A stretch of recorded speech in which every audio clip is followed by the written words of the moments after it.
Oh my god. Belzy, thank you for the sub. You mad lad. I wasn't here. I was getting my chicken upstairs. First of all those stickers were amazing. Oh, yeah. Okay, so a few things have been added since last I streamed in the couple days that I haven't been here. Goldie, let's chat. Of course. We're starting a little early. Oh, shoot. I didn't mean to be this model. Fuck. I forgot. I wanted to switch. Hey! Thanks for the bits! The bits! Why didn't that do something? Wait, hold on.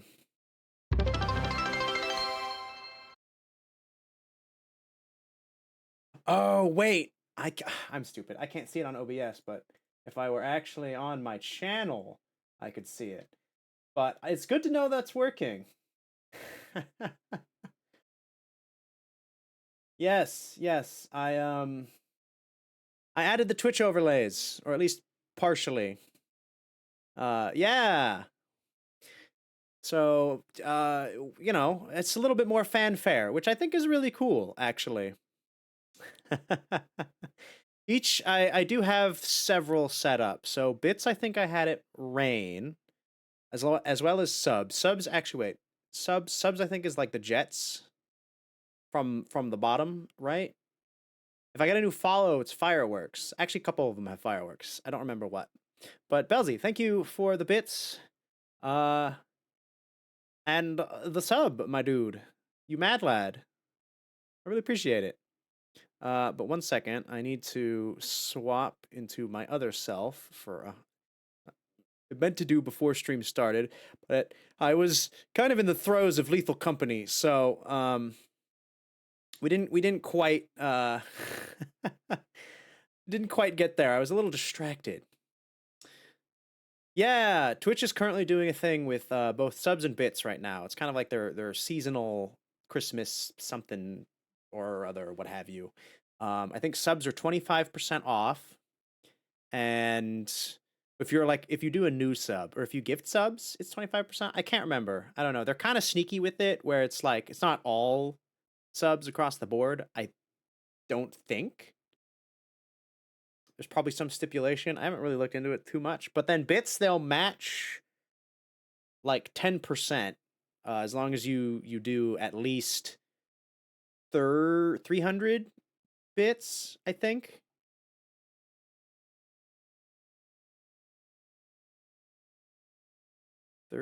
Wait, it said they added 30, but I see 45.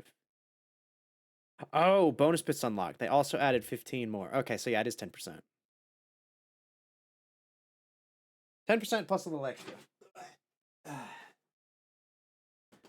Just because. Oh! You're doing the thing. Oh, I need to fix... Wait. Does it look okay here? Oh, yeah, no, I need to fix that. Bum bum! Oh, shit! You got a free tarot reading! Ray, hell yeah. There's me.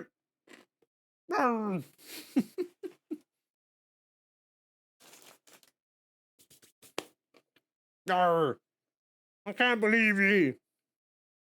Right as I fill my gob with some tasty fowl. What a pirate!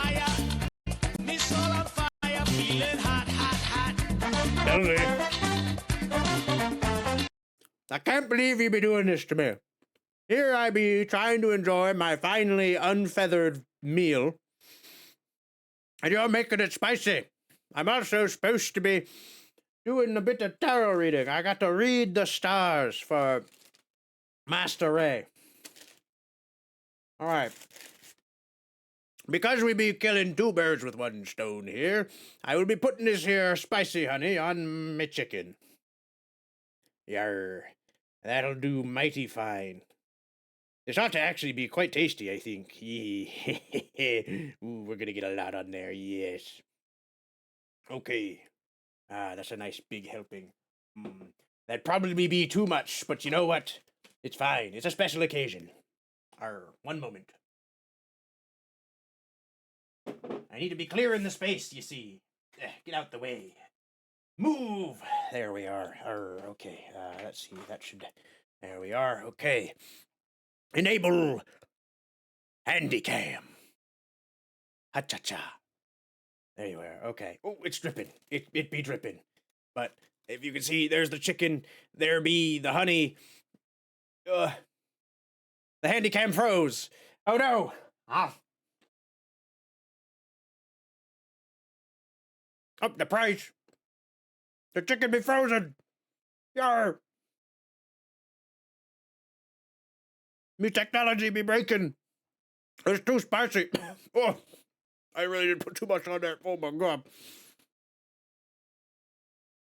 Wait, where'd it be? Where's the Handycam? Refresh it.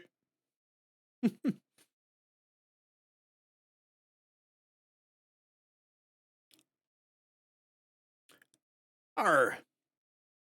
Why the cam be broken? Deactivate. Activate.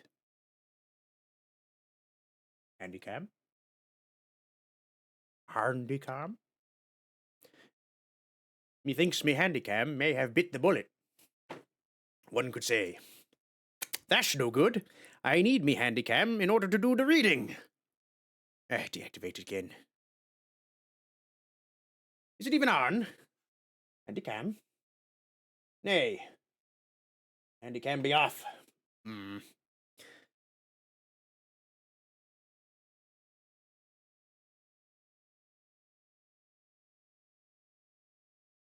I be switching it on and off, thinking it might work, but it not. 'Tis a good clip. Nay. Why be my Handycam broken?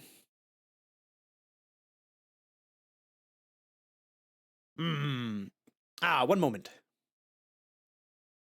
How about we change scenes, yes? Oh, haven't been here in a while. Dust off a few things. All right, where be the Handycam? Where be it on this scene? There it be. It's still broken, though. It truly be broken. I may need to unplug and plug it back. One moment. Technical difficulties. Alrighty, which one of ye? The Handycam.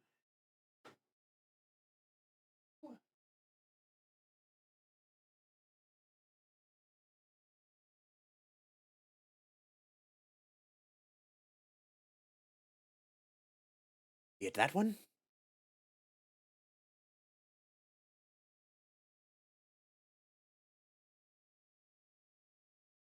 Perhaps nay. Oi. Hold on. I fix it. Which cord be you? Oh, not that cord. Oh, I pulled the wrong camera. That could be bad. Okay, it's a smooth cord. Smooth cord. It's a taut cord.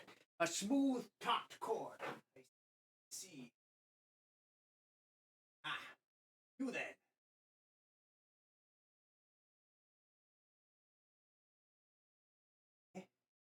Perhaps.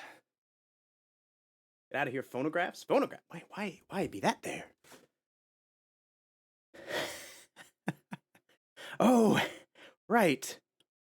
I did a thing where I had it.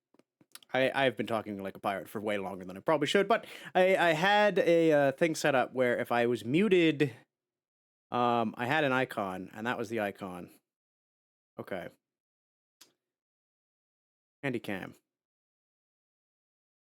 Hey! The Handycam be back. All right. Let me sit back down. We fixed it. Good golly. Okay, well, I already ate the chicken, and it was incredibly spicy, but it was tasty. Okay. All right, Ray. You have 3 options. I have a 5-card spread, a 3-card spread, or we could do dice. What say ye to this here tarot reading? The 3 card? All right. Excuse me, ladies. 3 card spread. I gotta get out of this here box. That's got little cardboard cutouts of the Doki Doki Literature Club girls. I love these little things.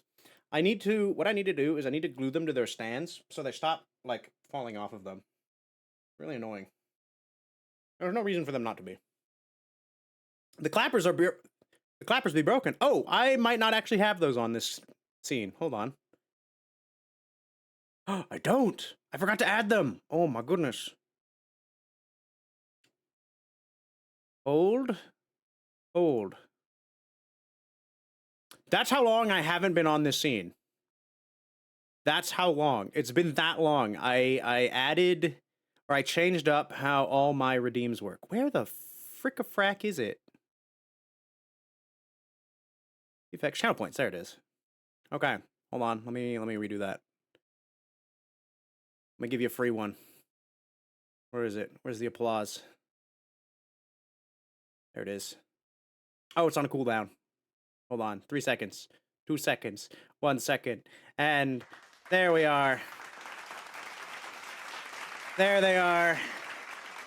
Thank you for the round of applause. Okay. Oh, once.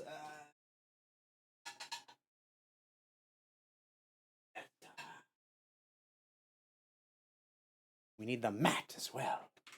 Can't do without that.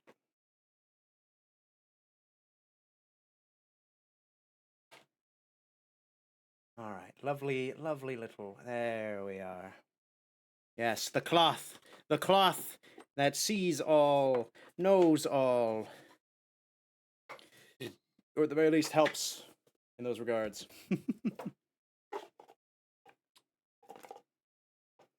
Come on, get out. There we are. All right, here be the deck. Nice, thick deck.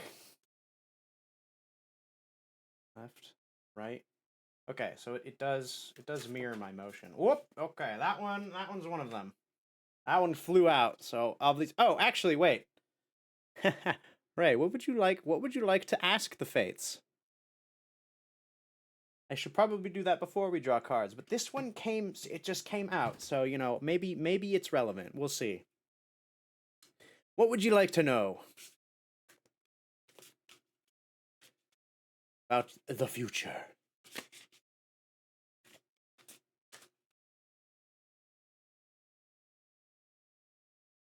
I gotta get my book too, because I haven't done this in a while, so I'm not gonna know what any of these cards are.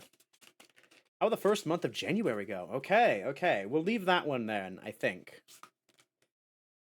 Unless you feel like it isn't relevant. It's up to you. That card kind of leapt out at me, so I don't know. Maybe it's trying to. Maybe it wants to be there. Keep it. All right. So we'll keep it there. Ooh, that one had a nice little turn to it. Okay. You seem like you want to be out there. It was determined. It really was. Ah, and this one. Okay. So we have our 3 cards. Now, do you wish to flip any of these? Turn them, you know, upside down or not, perhaps? These are all really pretty cards. Not gonna lie. Or will you leave them as they lie? Because these ones, it does matter or keep them all as they are? Okay, sick.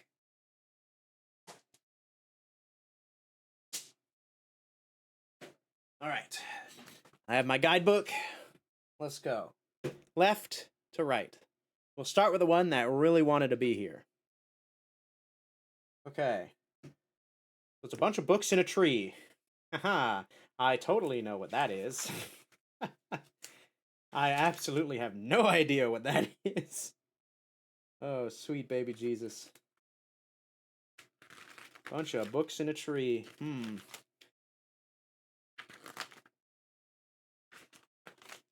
That gives me no clues.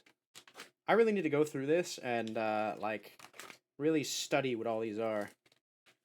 Hold on, let me get a good look at it. It is, in fact, a reversed card. It's the three. It's the three of something, perhaps. Let me just thumb through here. I don't think it would be cups. That wouldn't make any sense.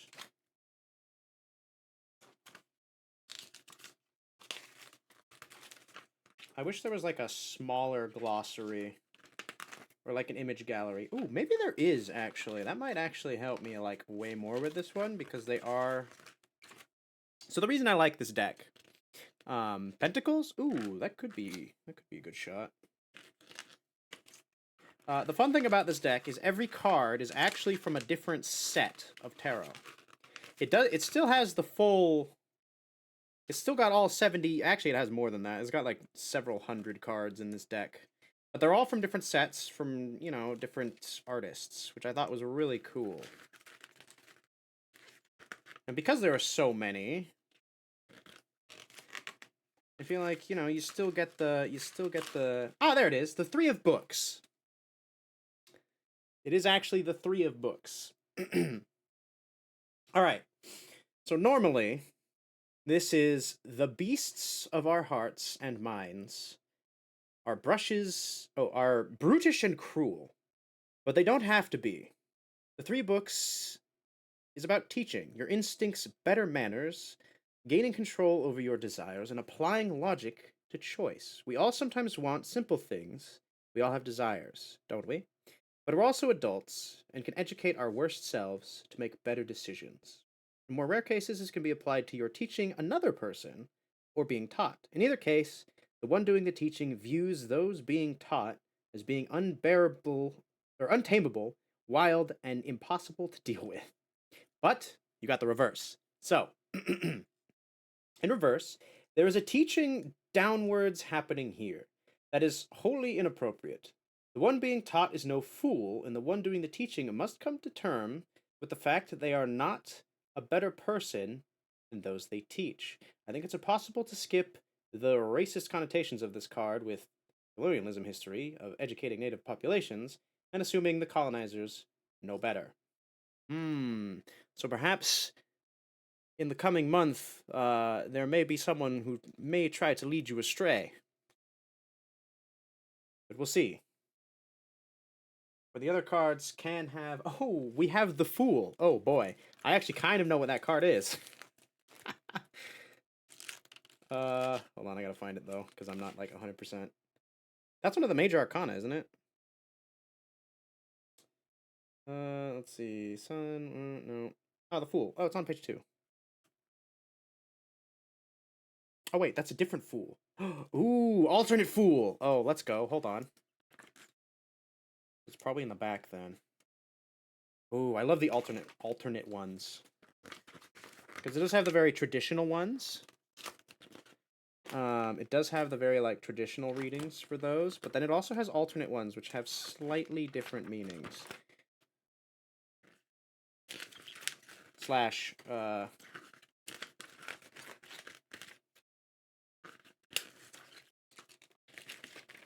interpretations. Another reason why I love this deck. Sometimes you need the Fool, but you don't need the normal Fool. You need a different kind of Fool. You know?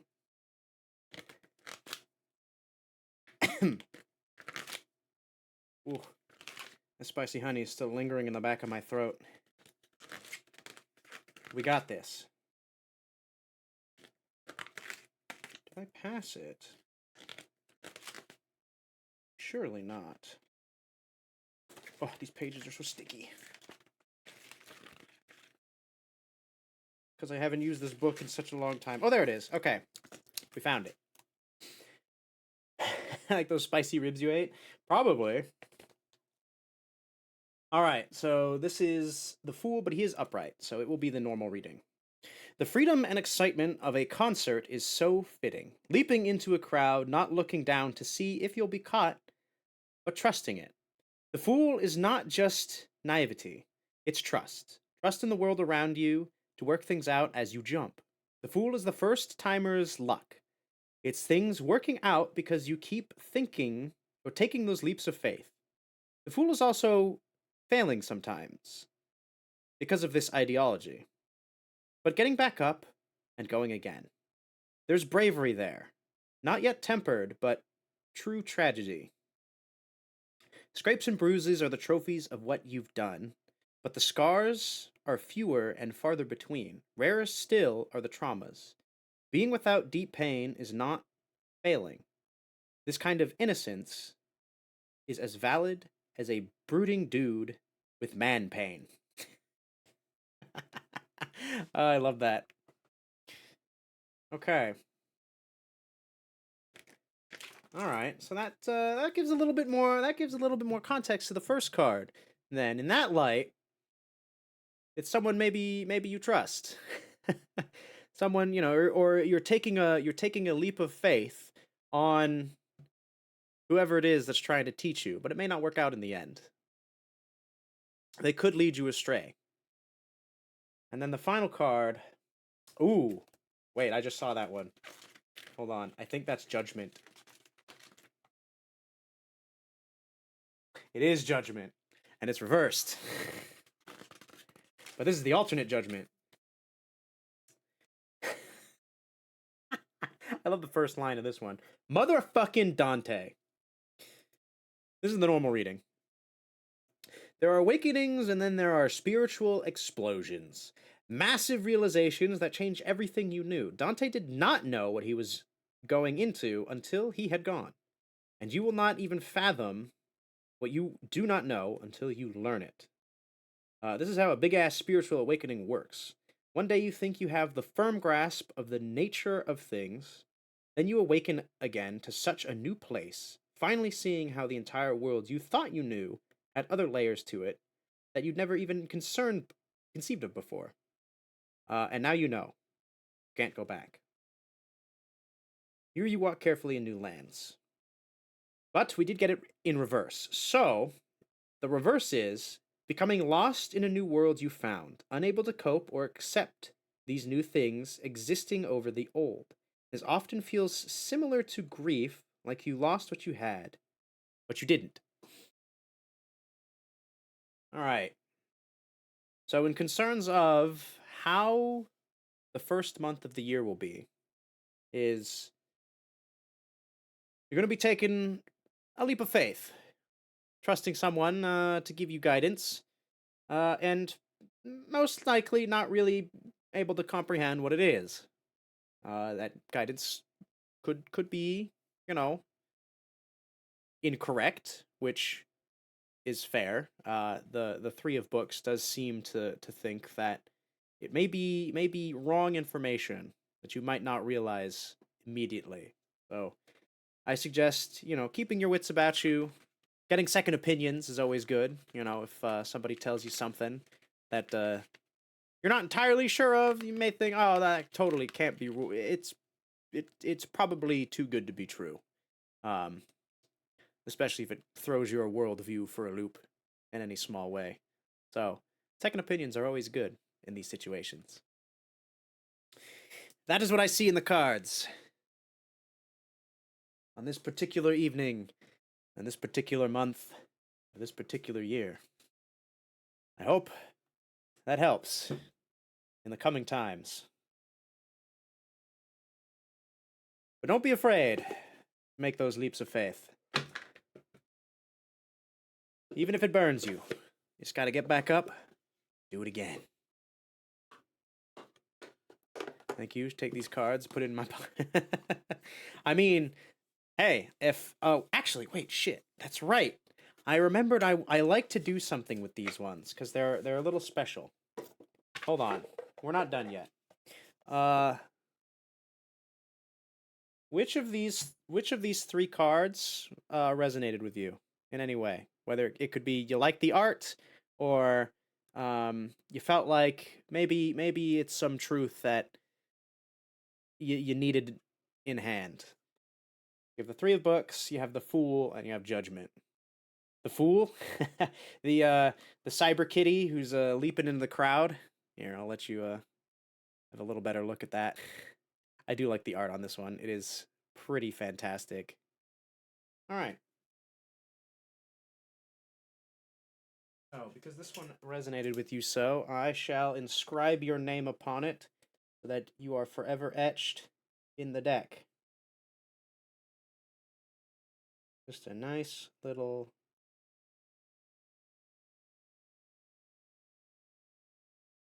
So those who come after you may share a bit of your fate. Sorry, it's scratched in there, but it's there. Welcome to the deck, Ray. Hell yeah. That's what this deck is meant to be. It's meant to be shared. It's meant to be, a part of those who are in the reading as much as I am. It's one of the reasons why I wanted to get it. You there to guide fools that come after you. Exactly. To help them out on the path. All right. Sick. Also, another congrats on hitting that. There's a very small chance you can get that with Goldie.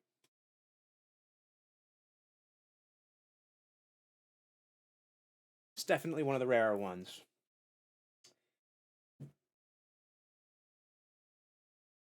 Yes, thank you, Goldie. Thank you, Goldie. You are welcome. There you are. That is another thing that I do wish to improve upon in future. Is Goldie herself, my little robot-y friend, my golden persimmon ally in this stream. Because I have seen other fine individuals who have little companions, little talking buddies that actually talk to them and they're not just voice commands. Because I have like the poor man's version, and I want it to be better. I want to improve upon it. So that's something I know I need to learn, and I think it's something that is a little bit easier to obtain now. With the boom of AI, now that's been around for a little while longer, I think people are kind of getting a handle on it and figuring out how they can use it in such a way where it's essentially like a chat bot that will respond to you given certain prompts, under certain restrictions. And before, that was all very complicated. You had to have a lot of outside knowledge on the subject. You had to really, really sink your teeth in. It was very like coding-esque, where there's a lot of jargon and process that you had to go through. But I think we've gotten to a point where it's much easier to go about doing that. So I'm gonna have to. I know somebody who has something that is very similar that I gotta hit up and see how they did it, because I want something similar. Yes. Also, I need to update Goldie's little animation, because that's an animation that I made way back in the day. That was like one of the first things I ever like added to the stream when I got channel points, because I knew as soon as I got channel points, I wanted to have redeem that gave you a random one. That was like the first thing I ever wanted. I was like, I want random channel point redeem, because at the time I had never seen anybody else do it. And I imagine there are probably other people who have it now, possibly, I don't know, or they have something similar. But I got to update it. So that's something I also want to work on. I don't know, I'm weirdly like really motivated to do things for the stream this month. I don't know. And the channel as a whole. If you've been following me on the Twitter, um, a while back, I've started re-uploading a bunch of my old VODs to YouTube. It's amazing, just the effort and the ability to come up. Yeah. Oh, it used to be very janky. It's much better now, but it still has a little bit of that old jank that I wanna polish out just a little bit, And I also want to update the animation, because I've gotten much better at video editing since then. Back then, I was like still a baby. when it came to video editing. I was barely doing it. Um, I've learned so much. I've gotten a lot more precise with a lot of aspects of it. So I wanna retune it a little bit. Hmm. That being said, I've also been thinking I might start dual streaming as well. I've been toying around with that idea. Uh, Streaming to Twitch while also simultaneously streaming to YouTube because that's allowed now. Twitch has officially allowed it for you to multi-stream on other platforms, regardless of whether or not you're an affiliate or a partner. Because in their terms of service, originally, in case you didn't know, um, those of you who may not be up on Twitch's TOS, which is fair because they change it like every other week, it seems,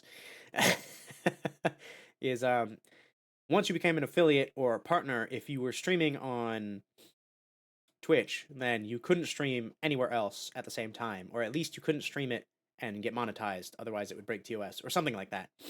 So most people didn't do it just because they didn't want their channel to be deleted, which is fair. It's one of the main reasons I didn't do it was because I stream for fun and you know I still put, or at least I try to put as much effort as I can, you know, dedicate time to into the stream, and then to have that all just get deleted because I felt like trying to push the bounds, which if you have been paying attention, a lot of other people are doing, and I think they're really foolish for doing that. But it is what it is. There will always be those who try to push the envelope and get burned by it.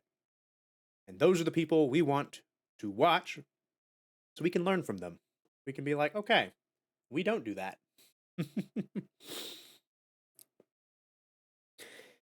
Yeah, that whole debacle.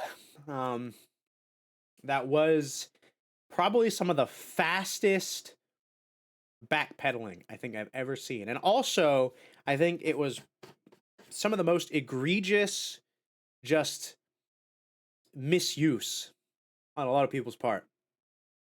They pushed a little too hard, too fast. Doesn't matter. Like my opinion on it is okay. That's a big change, allowing artistic nudity on the platform. Again, in case you're not keeping up, they made it a rule where certain depictions of nudity were okay as long as it wasn't like super pornographic. And there were a good handful of people who went a little too far when they were testing those boundaries. Yes, exactly. They went way too quick. When something that major comes out, you want to tread on eggshells with that kind of thing because you never know when they're like, you know what, that's a bit too much. So as long as you're being a little safe about it, and you're not trying to just be like, all right, we're going full throttle all the way, and then you get burned like a lot of people did. A lot of people got banned. A lot of people got their channels yeeted out of existence for what they did, which is I don't know what they were expecting. I mean, yeah, they thought that they were in the good, but then at the same time, I'm kind of like, you did go a little hard there, you know, and I don't know. Maybe it's because I'm also technically in the legal sector of uh jobs. Technically, I do. That is, yeah, no, that is my department. I work in the legal area of my company. I kind of have a little extra caution when it comes to certain things because people looking for loopholes usually don't end so well. Let's just say that. Yeah. I like to be a little extra cautious, especially around those. Or at the very least, I let other people walk out into the minefield that is Twitch TOS whenever they make changes, you know? Uh, and see what blows up and what works.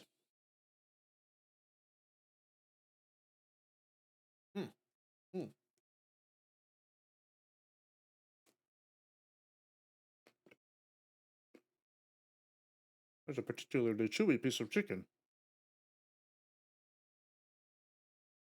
Hmm. Sorry, I am eating while we're doing this. I apologize in that regard. Just a few more bites. Guess you'll come to me with questions. I mean, I'm happy to give my perspective on it, but I hesitate to come for me for any like legal advice because I'm not a lawyer.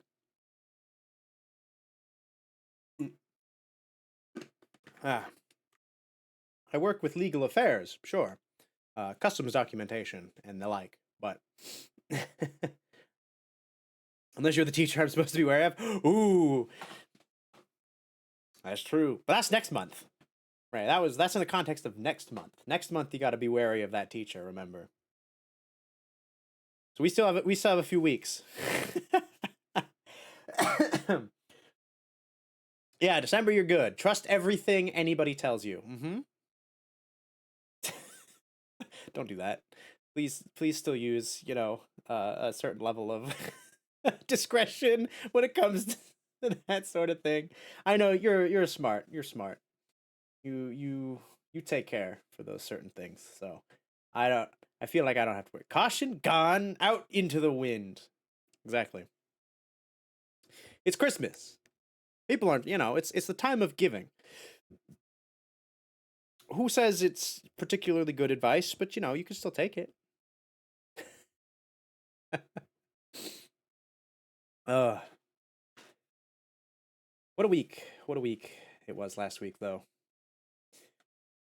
Crazy. Absolutely maddening. It is the time of giving.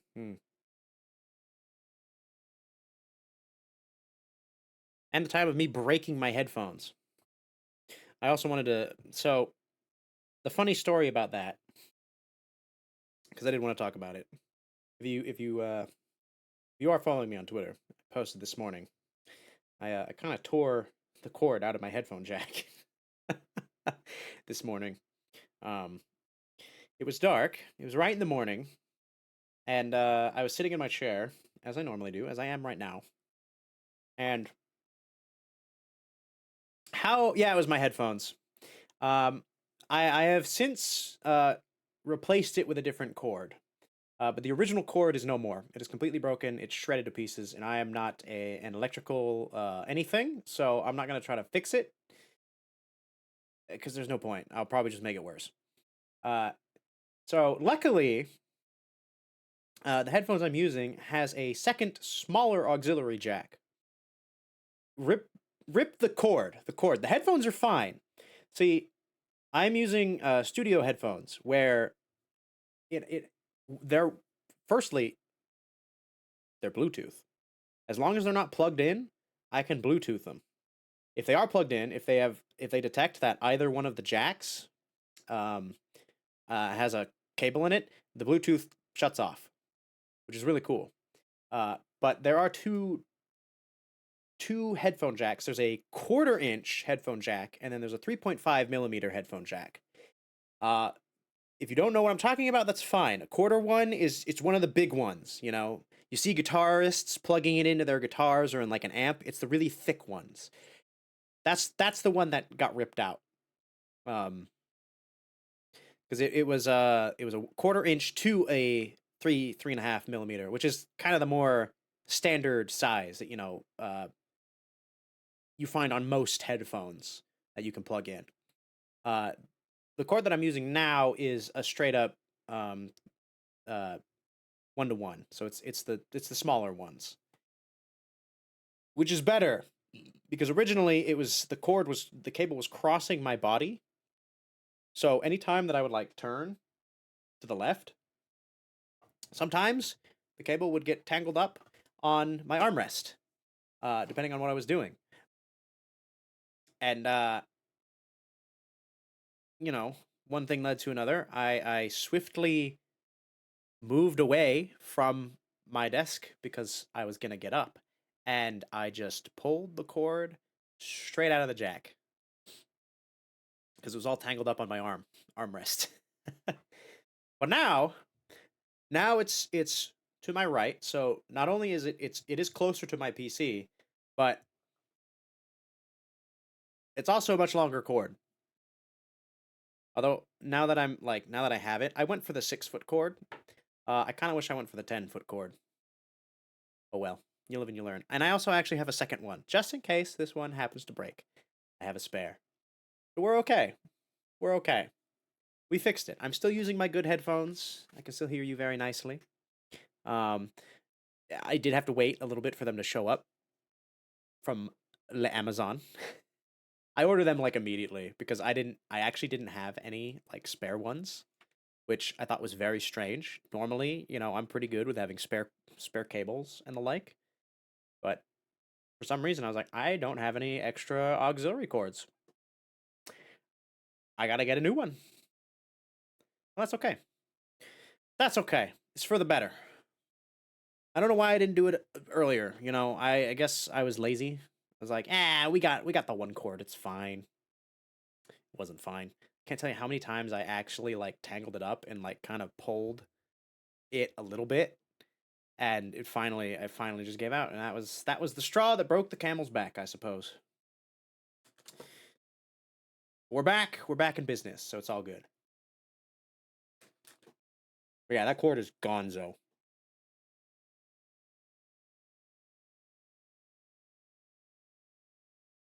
Oh, I should close this. Aha. Hmm. Let's see. Is there anything else I wanted to announce or talk about before we get into the witchy business? Well, more of the witchy business. I suppose it's rather fitting that you got a tarot reading for this stream, as we are going to be doing that more, but in game. Hmm. I've just realized that the sticker party, I think it only counts if you give bits through the stickers. I was kind of curious if normal bits would add to it. It doesn't look like it does. That little bar that's right in the center of my top hat. I just noticed that Belzy, the bits you contributed earlier, it didn't budget. So I think you do have to, if you want that to go up, throw stickers at me using bits, not just straight up bits. So something to keep in mind, I suppose. Maybe I'll write a little blurb about that down in the about. I don't know. It might be a little difficult. Not really sure how I would do that. Hmm. Oh, before we got distracted a little bit, but yeah, I'm thinking of multi-streaming. That's right. That is what I was. The original conversation. So because I know some people enjoy the YouTube format a little bit more than the Twitch, and that's fine. Nothing wrong with that. So I may in the future. It probably won't be for another few streams because I still got to figure. I've never streamed on YouTube before, and I gotta do a few things under the hood of OBS. Um, I have some videos I gotta watch, some tutorial videos I gotta peel through and get all the nice juicy secrets and plugins and things, so that one, I can have both chats in one place. I know that's a thing that exists now, which I think is really handy. So I don't have to look at like 5 different chats. I can just look at the one, and I can see chats coming in from both places in one, which is pretty rad. Same with alerts and all that good jazz.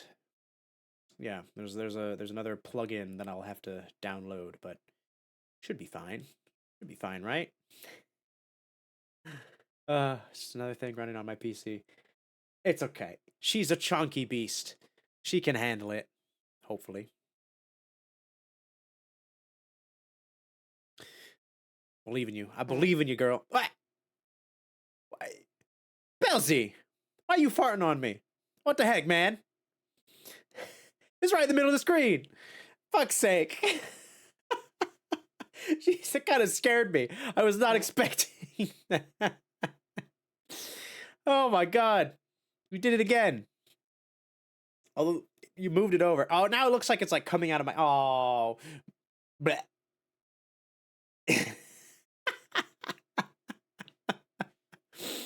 Lines up. You've lined it up perfectly somehow. It's supposed to be random. The entire screen is the canvas, and of course, it picks the center of my face and then slightly to the was it that to the right of me?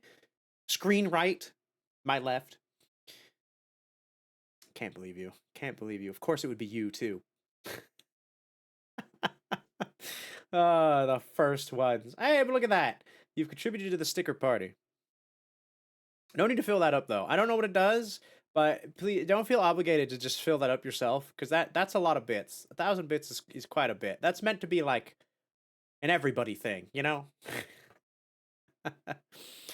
uh oh, you've also reminded me with your fancy emotes. I have been looking into getting new emotes as well. I've been perusing VGen um for emote artists because I want more. I need more. I have a bunch of extra slots now. So thank you Twitch for suddenly giving me these kind of impromptu or out of nowhere emote slots. I gotta film. We can't. Oh my god. A turkey? A you threw a twerky at me? Oh my god. It's not even Thanksgiving anymore. We're in December. Thanksgiving is long past. Get that out of here. Oh god. I think I may have directed Belzy into something that I shouldn't have. That might be a little bit too much power for one man. who's willing to spend money for no good reason. Mr. Get on a train all the way from Scotland and ride 8 hours. I remember that. Both ways. Madman. But I appreciate it. It was good seeing you when I visited. It was a lot of fun. That was a good night. Oh, that spice has got my nose all clogged. Hold on a second.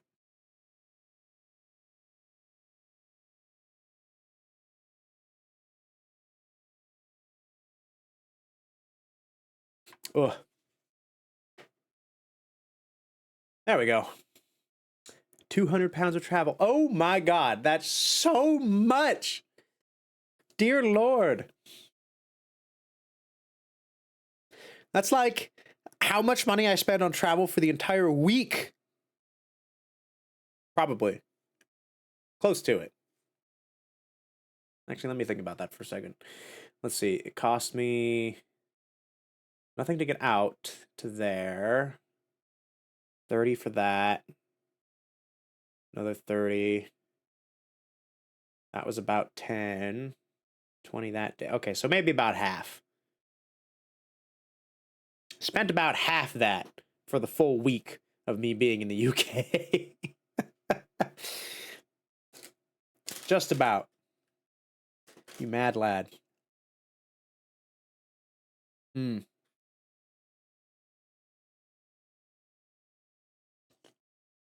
Well, as long as you don't go bankrupt doing it.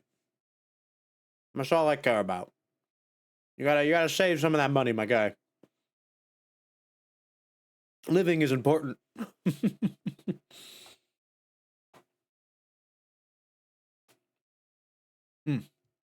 Okay. I'm gonna put the chicken away for now. I think I've had enough. Should get me through the rest of the night. I can snack on it a little bit more later. Okay.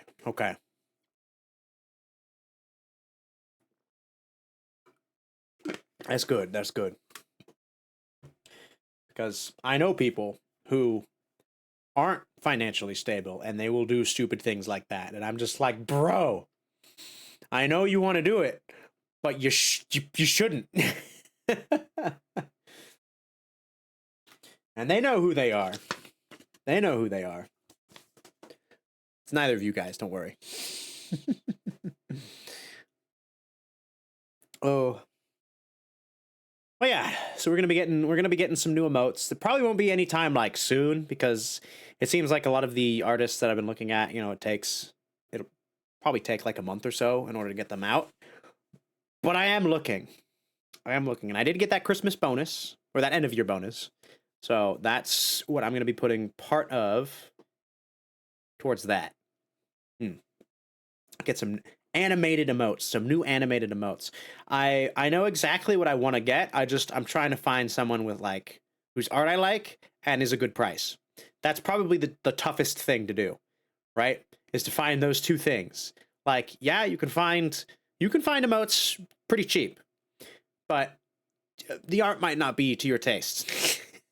Or vice versa. You can find art that's like, mwah, it's delicious, it's perfect, it's everything you want, but that also can more often than not come with a very hefty price tag if it's like really good quality, which is fair. There's nothing wrong with that, but you know, I gotta try to get as much bang for my buck as I can. So the hunt will continue for a little bit, but I haven't found anybody that I have 100% settled on. I have a few people that I have in mind. I might spread it out even too, like, excuse me, just get a couple standard ones from one person and then try to find somebody that can do like a batch of animated ones. We'll see. Still a lot of legwork though. It's a lot of perusing. I've also signed up for applied for VGen. Officially. I have been hemming and hawing over whether or not I want to.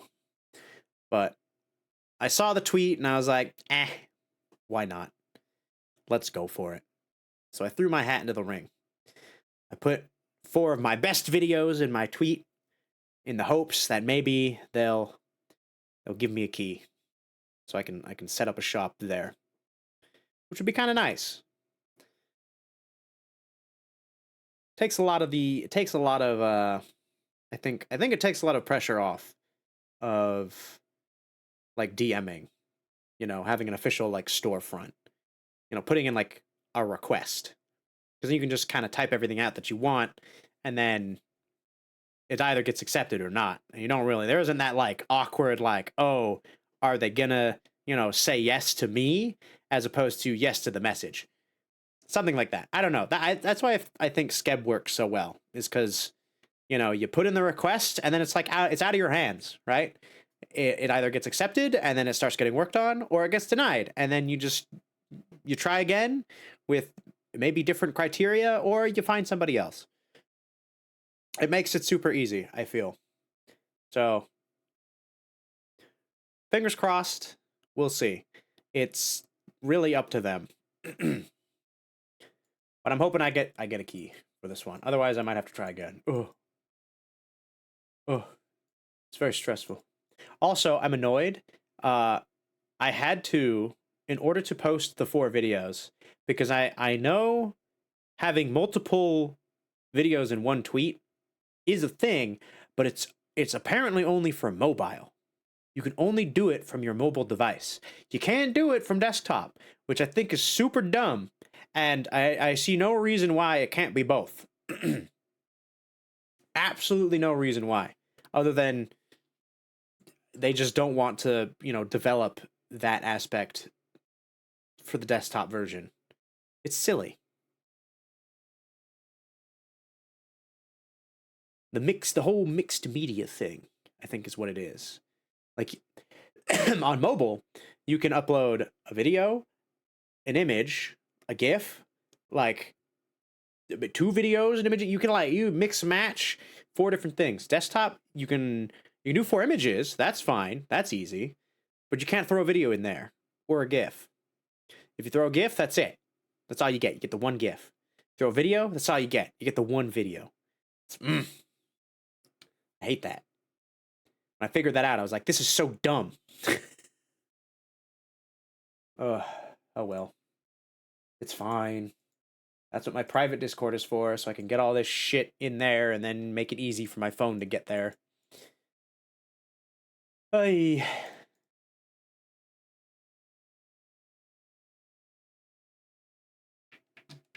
think that's everything.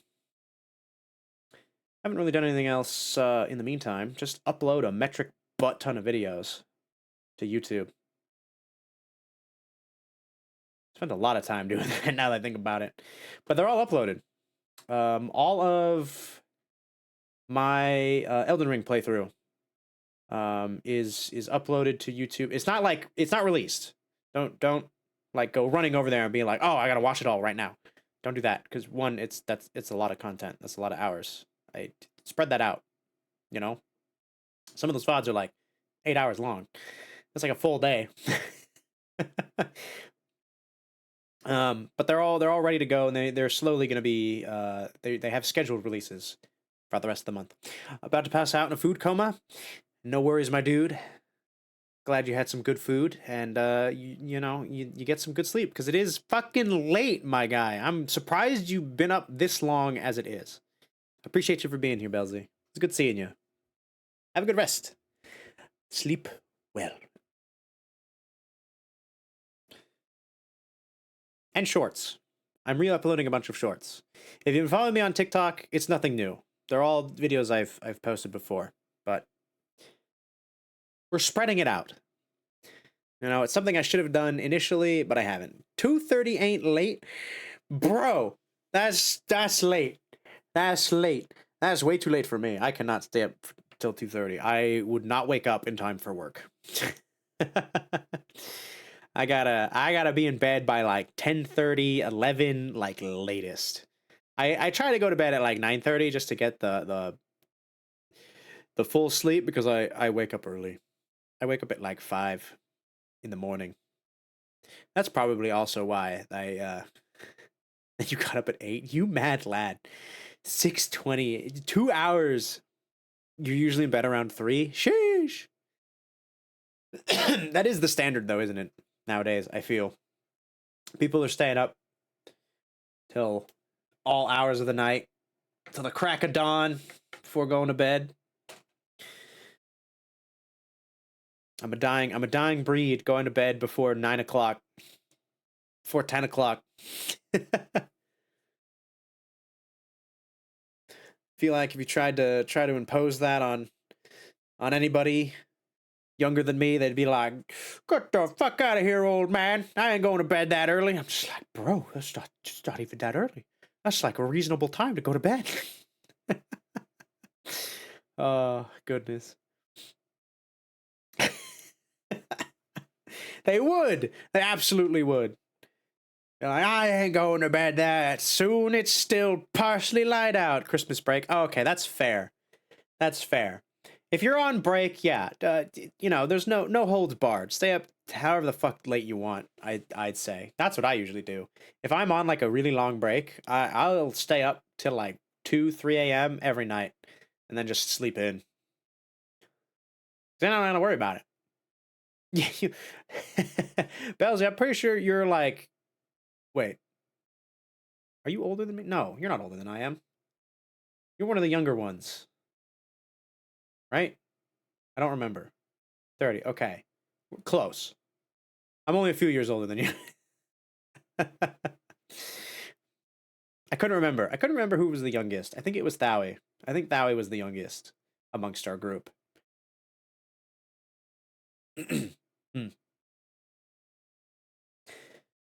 Ah, what a good night. What a good night that was. It's definitely one of them like core memories of this last year. Mm-hmm. All right, I think I've rambled on long enough. I'm kind of itching to get into it. I want to make more tarot cards. Oh my Jesus! Turkey dance, again with the turkeys, Bowser. God, those honestly, the stickers are more surprising to me than the fucking sound alerts. I don't know what it is, but because I have both, right? I have those and I have the sound alerts. Those come at me. Jeez, my heart skips a beat every time you fucking do it. With this, and I sleep. All right. Good night, Belzy. You silly sausage. Oh, goodness gracious. I might just do away with the sound alerts, because I feel like it's kind of redundant, and I might make the stickers a little cheaper. I don't know. I don't know. My thoughts on it are this. It is very interactive with the stream, much more so than, just a sound, right? You're literally sticking something onto the screen. So I feel like maybe a little bit more, but probably not by much. I gotta look into I think most of them are only like 50 bits. I might make the stickers 75 instead of 100. Yeah. We'll toy with it. This is still new. I do appreciate you for throwing the bits at me, though, Belzy. Again, that's 700 bits in total that you've sent my way, on top of a sub. Appreciate it. Thank you. Truly. It's good times. Belzy, you're supposed to be in bed. You weren't supposed to hear that. No.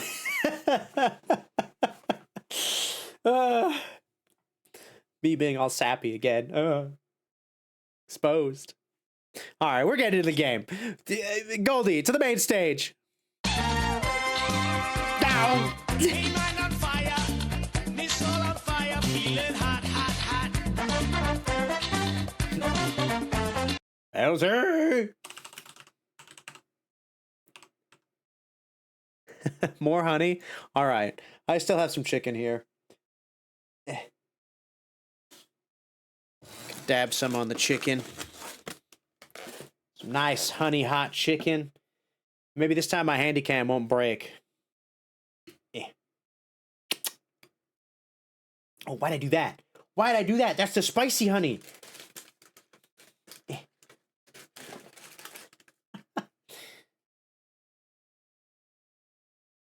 Okay, got a little extra. I got a little, like, pre-game honey. Ooh. All right. Let's see. Let's do this real quick. Handy cam. On. Okay, you gonna break? There it is. A nice big dollop of honey. Yeah. Okay. Handy cam away. Oh.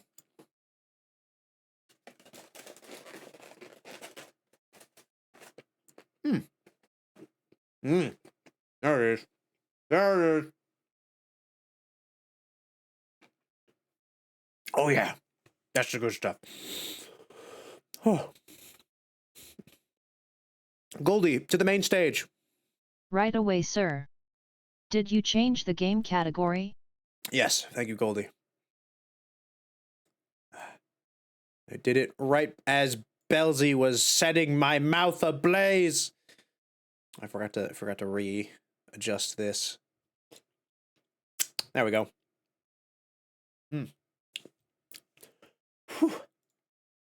Okay. We continue where we left. We continue where we left off. What were we doing? Oh, right. Wait. Where are we at? I don't think we have enough to make any more tarot cards. Oh, Spider friend. We have 2 more friends. Look at that eagle. Look at the hair on that bird. Majestic as fuck. I kind of want. Okay, let's see who you are. Hello, Fortuna. My name is. Oh, this is Graith. Graith. I'm gonna go with Graith. We're gonna say Graith. That kind of makes. It kind of sounds like I'm saying Grace but with a lisp. Graith. Let's say Graith, shall we? Everyone, hold out your hands. I'm sorry. Let's go back to Greeth. We're gonna go Greeth. I feel bad saying it the other way. I don't know why. I'm a witch architect. I believe our common friend Dahlia, goddess, told you about my situation. I need the maximum discretion regarding this matter. So I'd rather talk about the rest in person if you're willing to have me. Yes. Let's see who this sexy beast is. Ooh. They ride in on a skull. That's kind of cool. Oh, right. They fuse with the behemoth. Look at you. Look at that hair. Oh, I wish I had hair this majestic. Welcome, Greeth. Ooh, okay, what kind of name or what kind of voice do I want to give this guy? Oh, hi, Fortuna. Thanks for having me. Dahlia filled me in, briefly on your situation. Not that it isn't obvious by looking at me, huh? Uh, yeah, it looks bad. Let me say it out loud anyway, for the sake of therapy. I've got a behemoth fused with me. How does it feel? Whoa, never thought I'd get that question. The few who knew assume it's just fucked up, I guess. But if we were talking feelings here, it doesn't feel bad. At all, actually. I mean, aesthetically, it's terrible. Yeah, I feel better with this one. But it doesn't hurt. And I can sort of communicate with the behemoth at an abstract level. If anything, I feel more powerful. Wow. Glad to hear you're not suffering in any case. But it isn't worth it. Firstly, because summoning a behemoth could well get me executed. But more importantly, I want my cute cheekbone back. Ah, that's fair. That is fair, my guy. Hold on. Scooch over just a little bit. I realize I was kind of hanging off my screen here.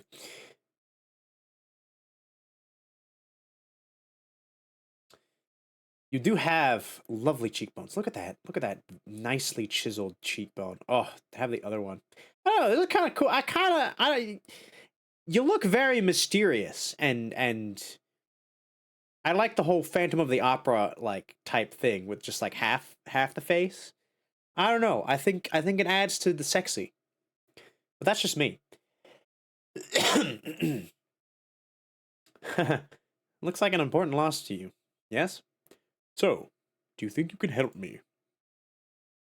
If there's a way to cure you, my deck will find it. But I need to know more about you first. Mind if I ask you some questions? Of course. Ask away. Um, let's see. What do you like to do in your free time? I spend most of my time on my project. But on rare occasions, when I'm burned out, I like to read. I read essays and arcane texts, mostly philosophy, so I guess I don't ever really rest. Well, I suppose if you're also immortal, do you really need sleep at that point? I would imagine there's probably magic that like eliminates that if it can also make you live forever. I mean, our girl's been around for over 200 years, so why not? Well, I do enjoy taking extremely long baths. Ooh, he's a bather. I mean, to be fair, a nice long bath is kind of is nice. Just soaking in a tub, it's good stuff. I haven't done that in so long. To be fair though, we only have one tub in the house, and it's upstairs, and it's part of my roommate's shared bathroom. So I don't know. I feel like it'd be kind of weird if I went up there to just take a bath, especially since I have my own shower. One day, one day maybe I'll have my own bath that I can soak in. Even then, I can't stop thinking.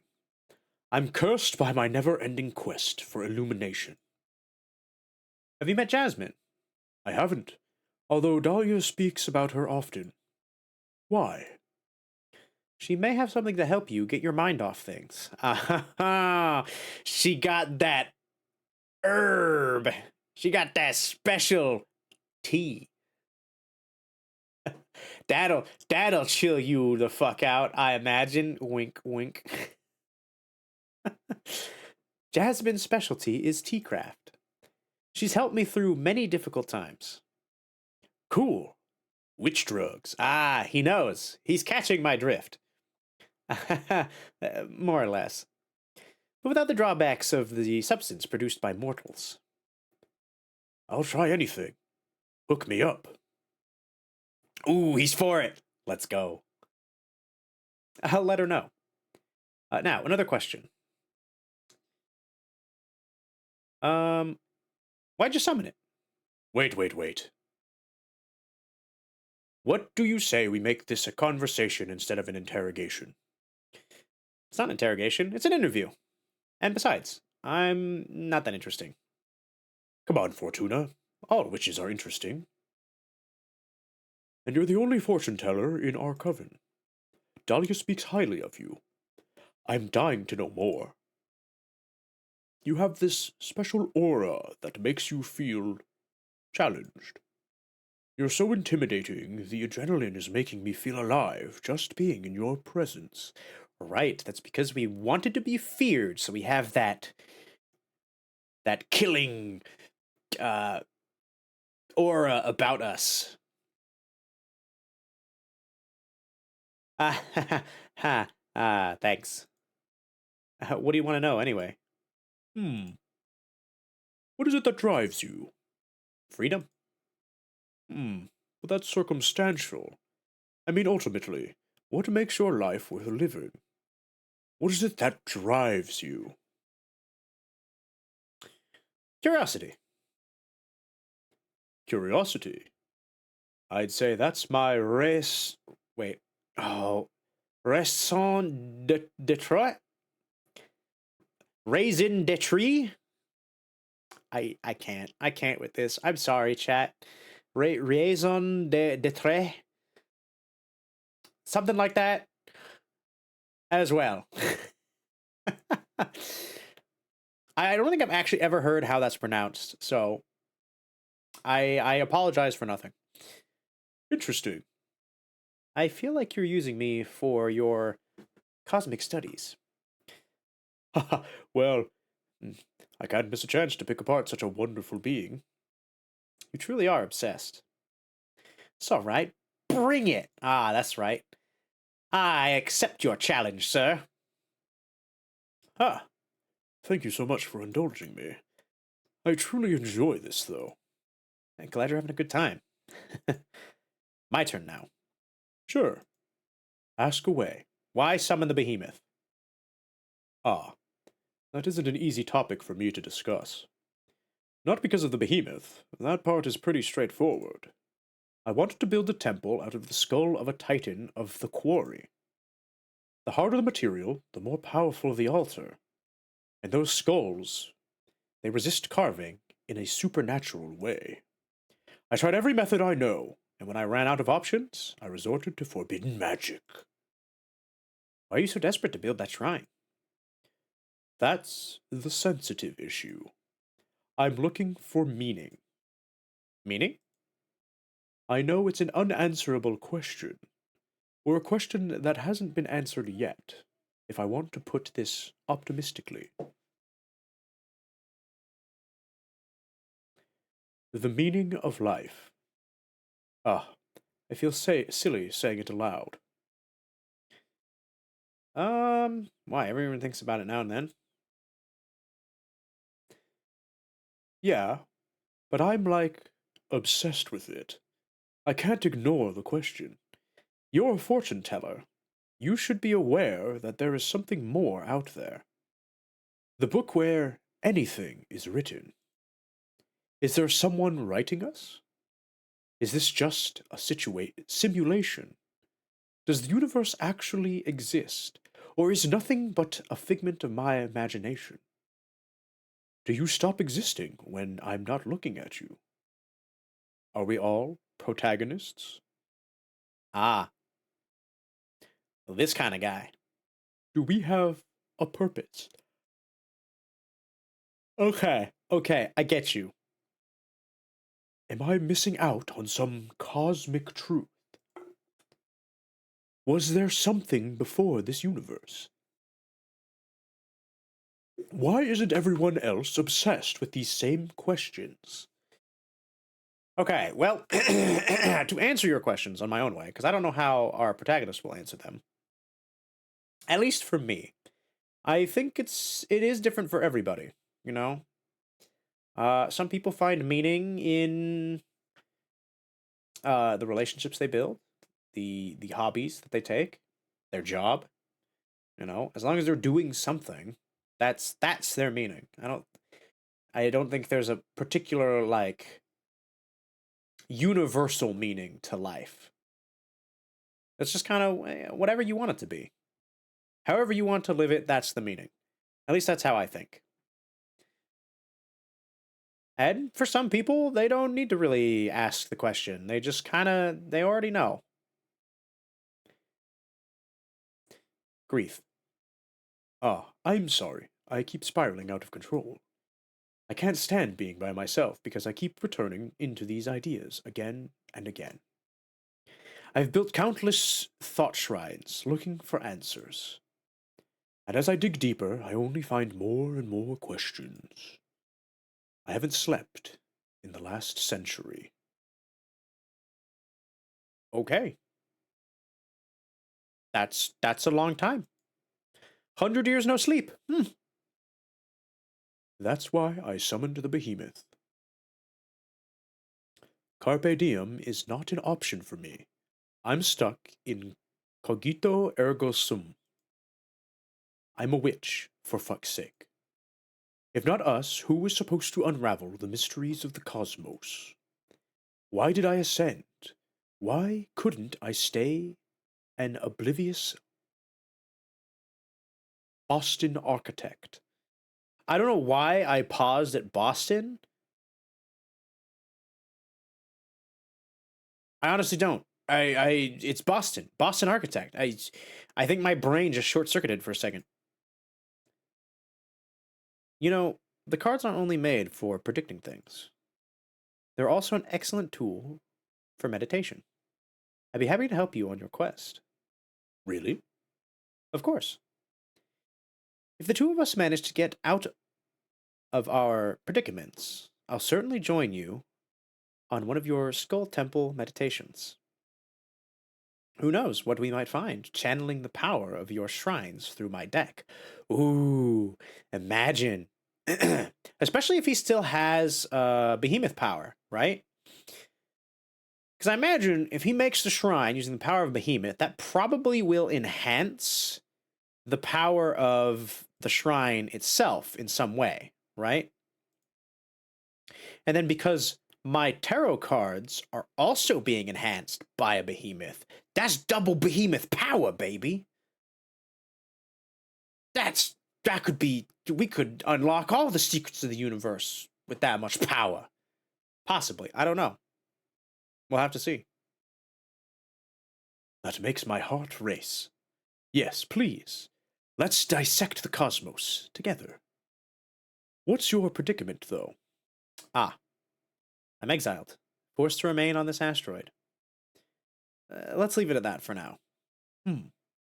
Okay. I promise I'll help you be free in any way I can. Partners? Let's focus on your case first, as yours is the more pressing. I think I'm content to just chill here for, like, a little while longer.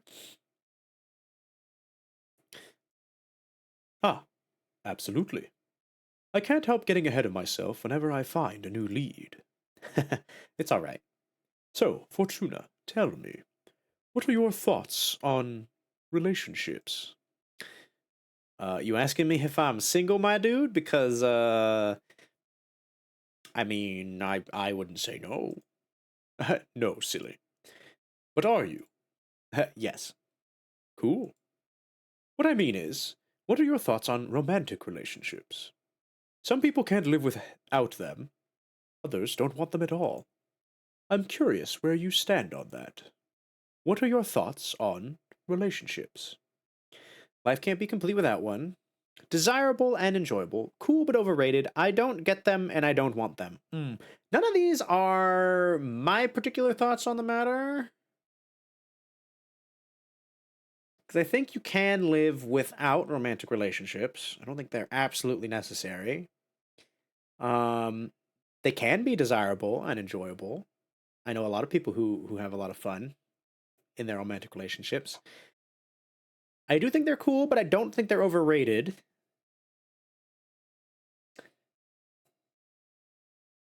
I don't. Yeah, I can't really pretend to say that I get them, but I wouldn't say that I don't want them. Arrgh. I suppose on that front,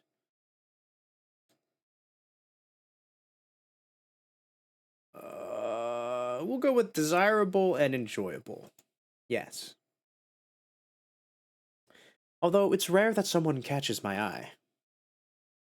Okay, your turn again. Ask away. All right. Tell me about being a witch architect. Ah, it's a made-up title, to be honest.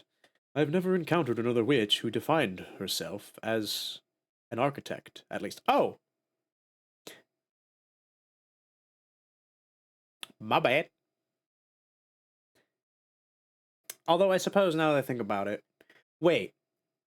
I figured witch was kind of like an all-encompassing term, and it didn't really, it didn't have a gender. But now I'm starting to think that witch, they are all women. They are all women. This is just a very androgynous woman. That's my bad. Very well. I have given this woman a very deep voice. A pioneer, then. I just like to build things. I was also an architect when I was mortal. But being able to design and execute projects by yourself is way better than overseeing years of development. We're just gonna stick with it, though, because I still think it's fitting. And all the bureaucracy. Ugh. I'm sure that I ascended out of pure stress. Plus, using magic to avoid having to deal with the laws of physics sure is a perk. Ooh, that's a good shot.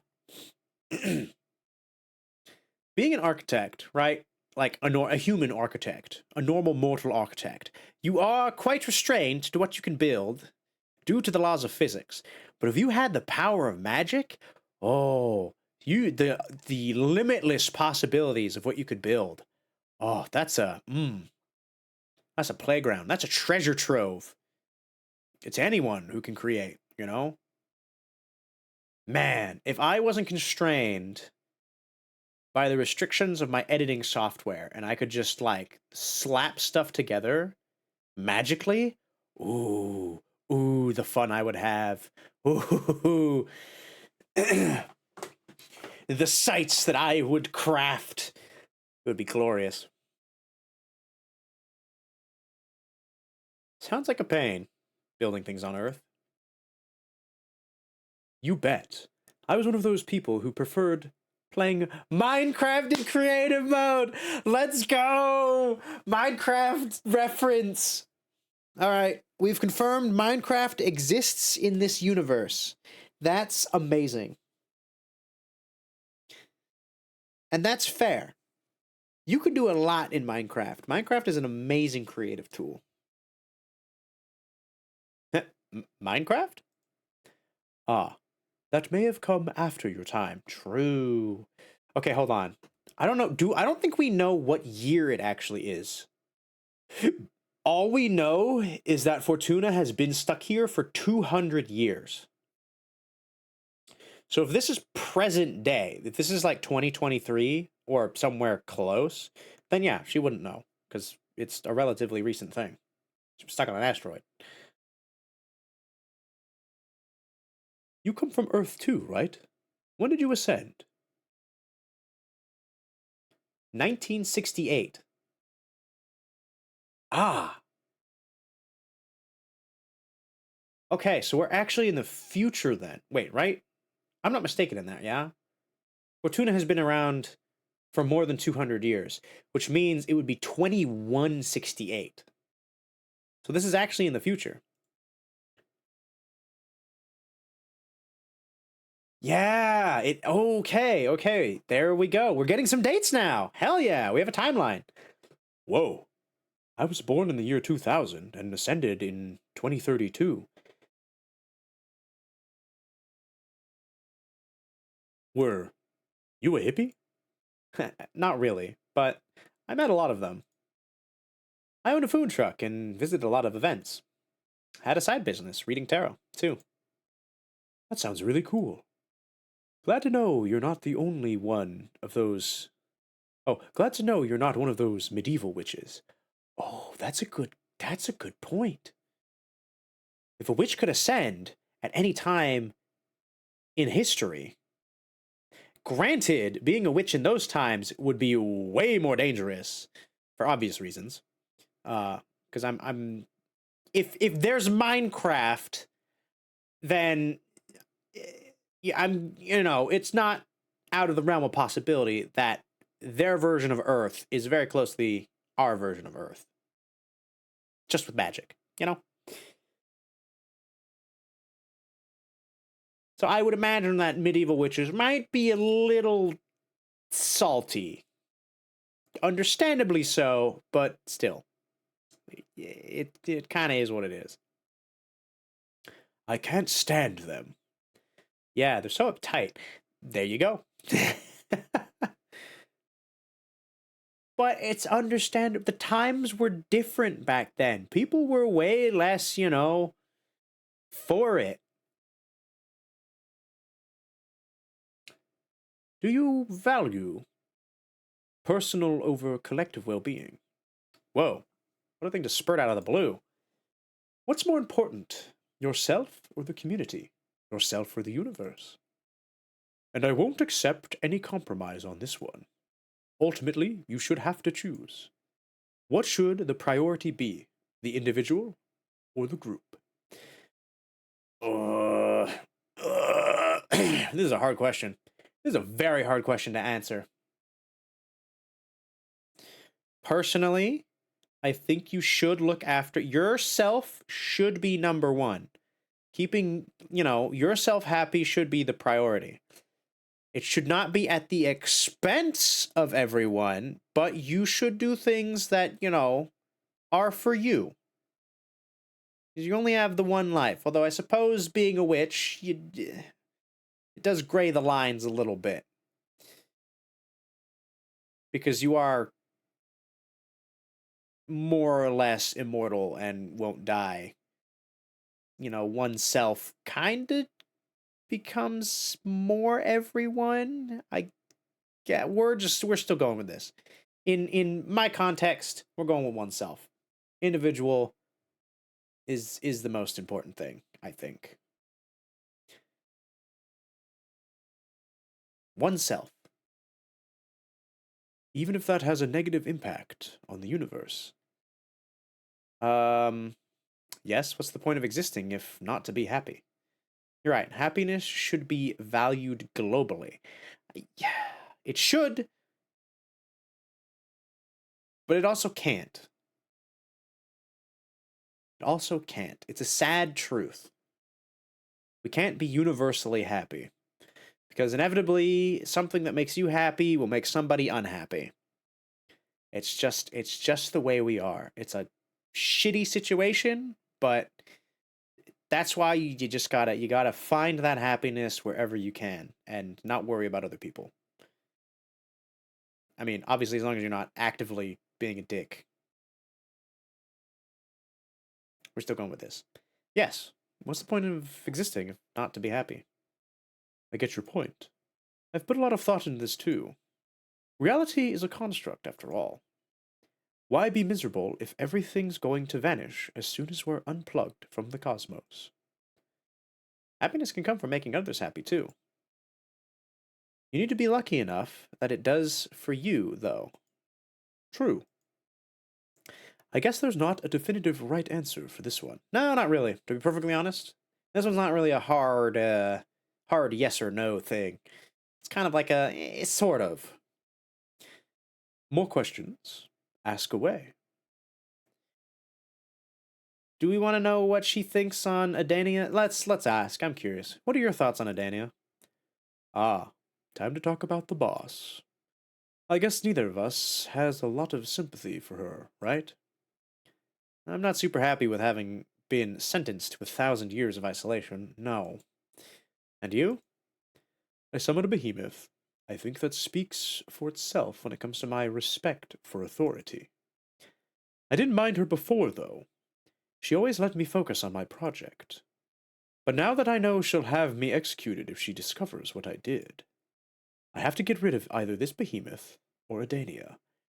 Ooh, that's a little spicy, my girl. Whoa, those are some heavy words. What? I'm not keen on being erased. At least not before I've finished my quest for knowledge. I understand. Look, I understand we need some rules to ensure the stability of the coven, but I can't possibly agree with these arbitrary punishments. Under no circumstances should a witch ever be sentenced to death or exile. If someone made some bad decisions, they need guidance and forgiveness. They need a second chance. I agree. We are very prone to make bad decisions. We are only human after all. And even though, yes, you're a witch and you are immortal, that means that you're prone to make that many more mistakes, right? Which also means you're able to learn from them. You're able to fix them, potentially, you know? Something that, you fuck up real bad and it's irreparable because you're human, you only have so much life and time to give or ability, but to a witch who has magic, there's a good chance that they can fix those mistakes very easily and just like outright offing them for that, that's it is a bit extreme. It's just it's a little bit much. We're supposed to be family, not the army. I couldn't agree more. We need to construct instead of prosecute. I hear you. Fortuna, I feel like I'm ready to get my fortune read. Yes, me too. Shall we? All right, here we go. I imagine the main topic here is how to deal with a behemoth of yours. Yes, please. Also, I'd like to ask about my personal quest while we're at it. I doubt a single card will allow me to finally untangle the meaning of life and the cosmos, but maybe not. But I'm sure it will be able to point you in the right direction. Yes, the quest for knowledge is about asking questions from as many angles as possible. And your deck is one I haven't tried yet. Keep these questions in mind while I shuffle the deck. Oh, the Behemoth Rhetorics. I'm glad we drew this one. The Moonstone Temple is a gateway to illumination. It can channel a power trip. When enraged, the Behemoth sabotages its understanding. The light of the blue flame brings forth trouble. Hmm. We'll put this under the quest. You need to break even more rules to find the secrets of the cosmos. Disregard all authority. Seek the forbidden. The secret knowledge will eat your mind away. The day you learn the meaning of life, you will lose touch with reality. Ooh. So, oh wow, those are two very different answers. I either tell him to, I either tell her to say fuck it and just do everything in your power to seek it, or I tell her to stop. Essentially, I tell her to stop. I'm like, listen, if you go looking for this, it will end you. But maybe that's what she needs. Maybe she needs the warning. Be like, look, there is secret knowledge out there, but when you learn of it, it will be your inevitable end. And that could still, that maybe that's good enough for her.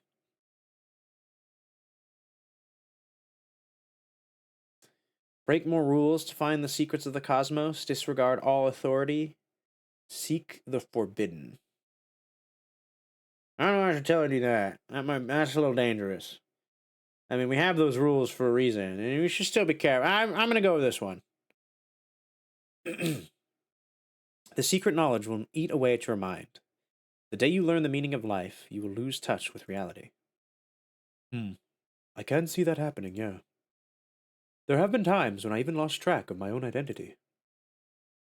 The thought shrines I build, they're quite dangerous if you spend more than a year inside one. Excuse me?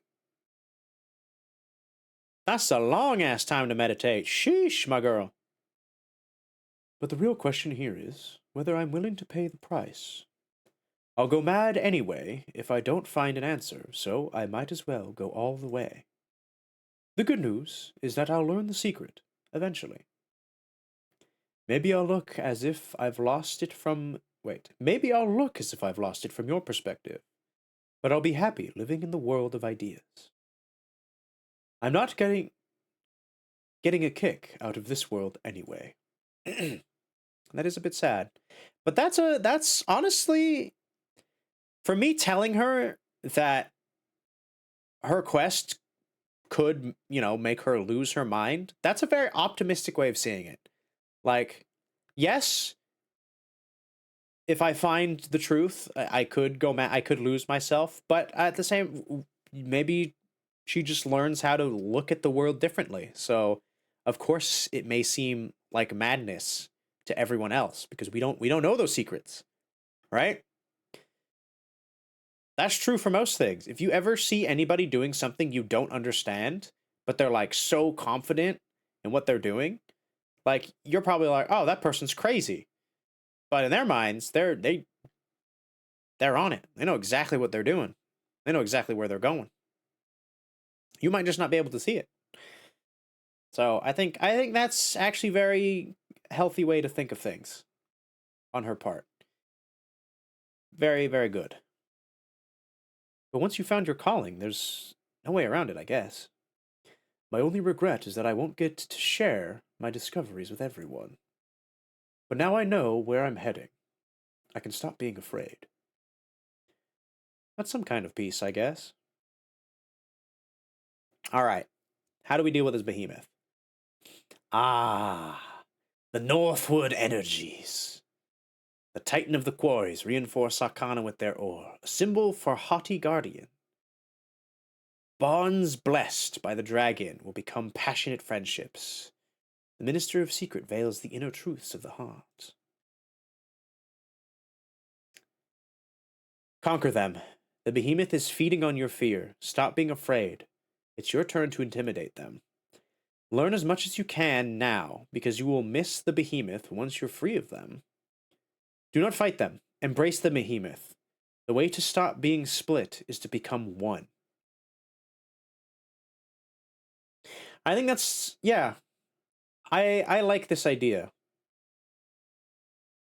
You know, I think she's afraid that now that she's fused with this other entity, like she's two separate things, but she needs to realize that they are one entity now, and she should accept that possibly, unless she doesn't want to. It could fix it though. If she gains control of it, then maybe she'll be able to, change her form at will. Be the architect of herself.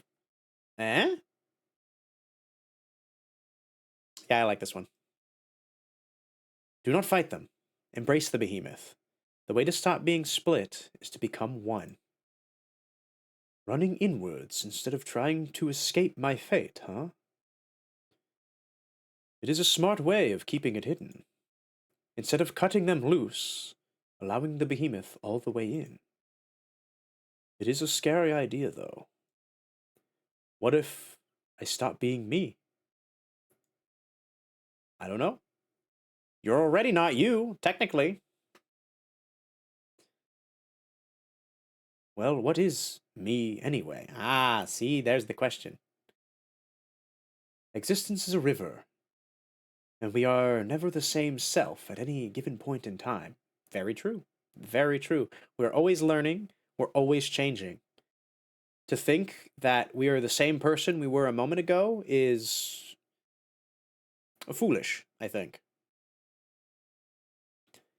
Even if it's imperceptible, we are changing. Ever so slightly, daily and nightly, in little ways. I love that song, by the way. If you know, you know. Hmm, of course. Whatever gets me closer to my objective. Glad you're taking this optimistically. I like her. I like her. She's my kind of witch. At least in terms of like her views on things.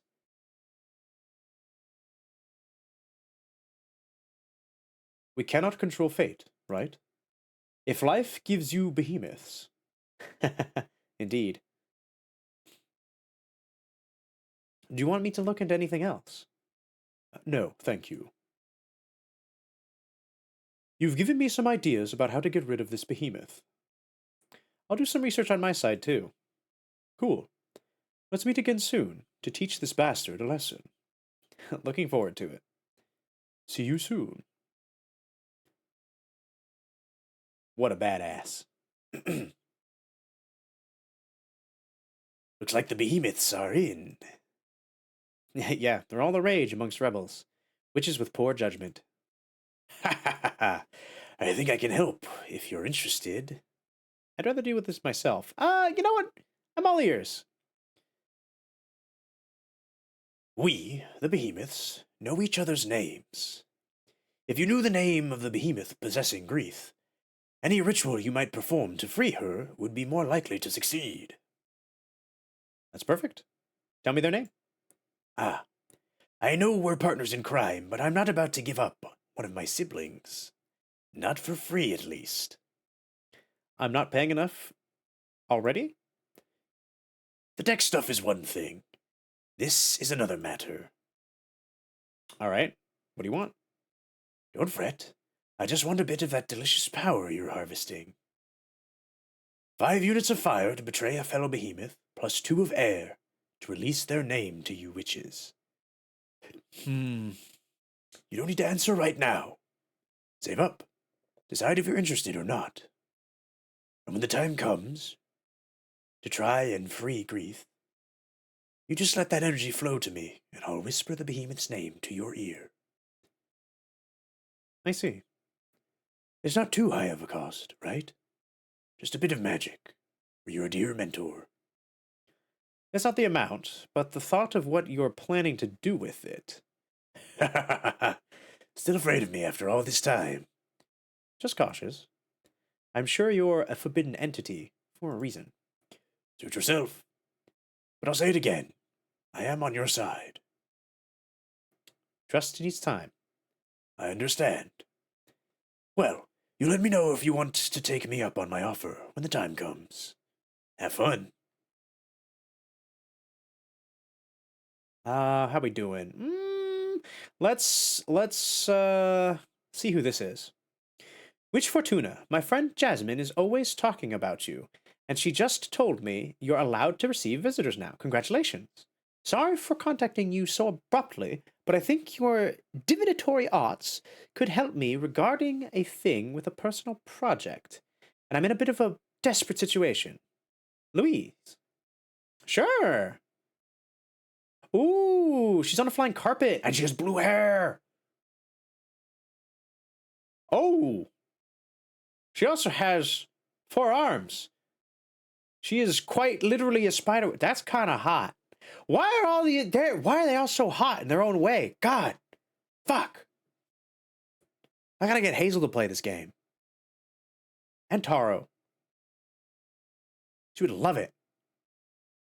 Maybe not the extra hands, but she do be cute. I don't mind it. I think it's fine. Welcome. Even the fact that she has spider motif. You know what? I'm okay with it. I think spiders are just misunderstood creatures anyway. Shouldn't be feared. Well, it's fair if you do. Nothing against it. Just, I'm sorry it has to be that way. Welcome. Why are you saying welcome? You've come to my house. Hi. What's your name? Fortuna. Your name is Fortuna. I'm sorry. I'm sorry. Nice to meet you. Your name is Louise, right? No need to be so nervous. Any friend of Jasmine is welcome here. I'm sorry.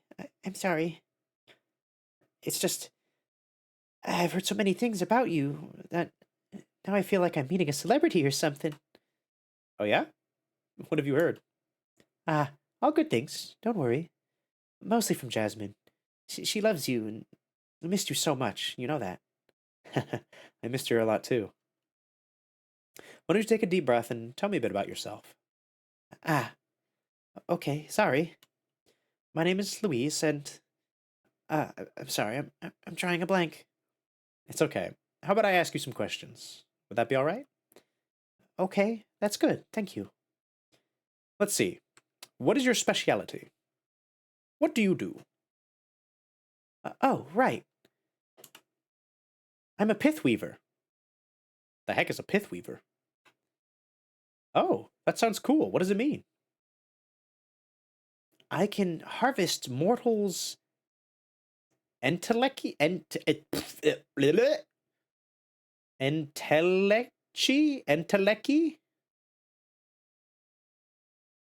I don't know if that's an actual word or not. Entelechy. Does anyone know what that means? Hold on.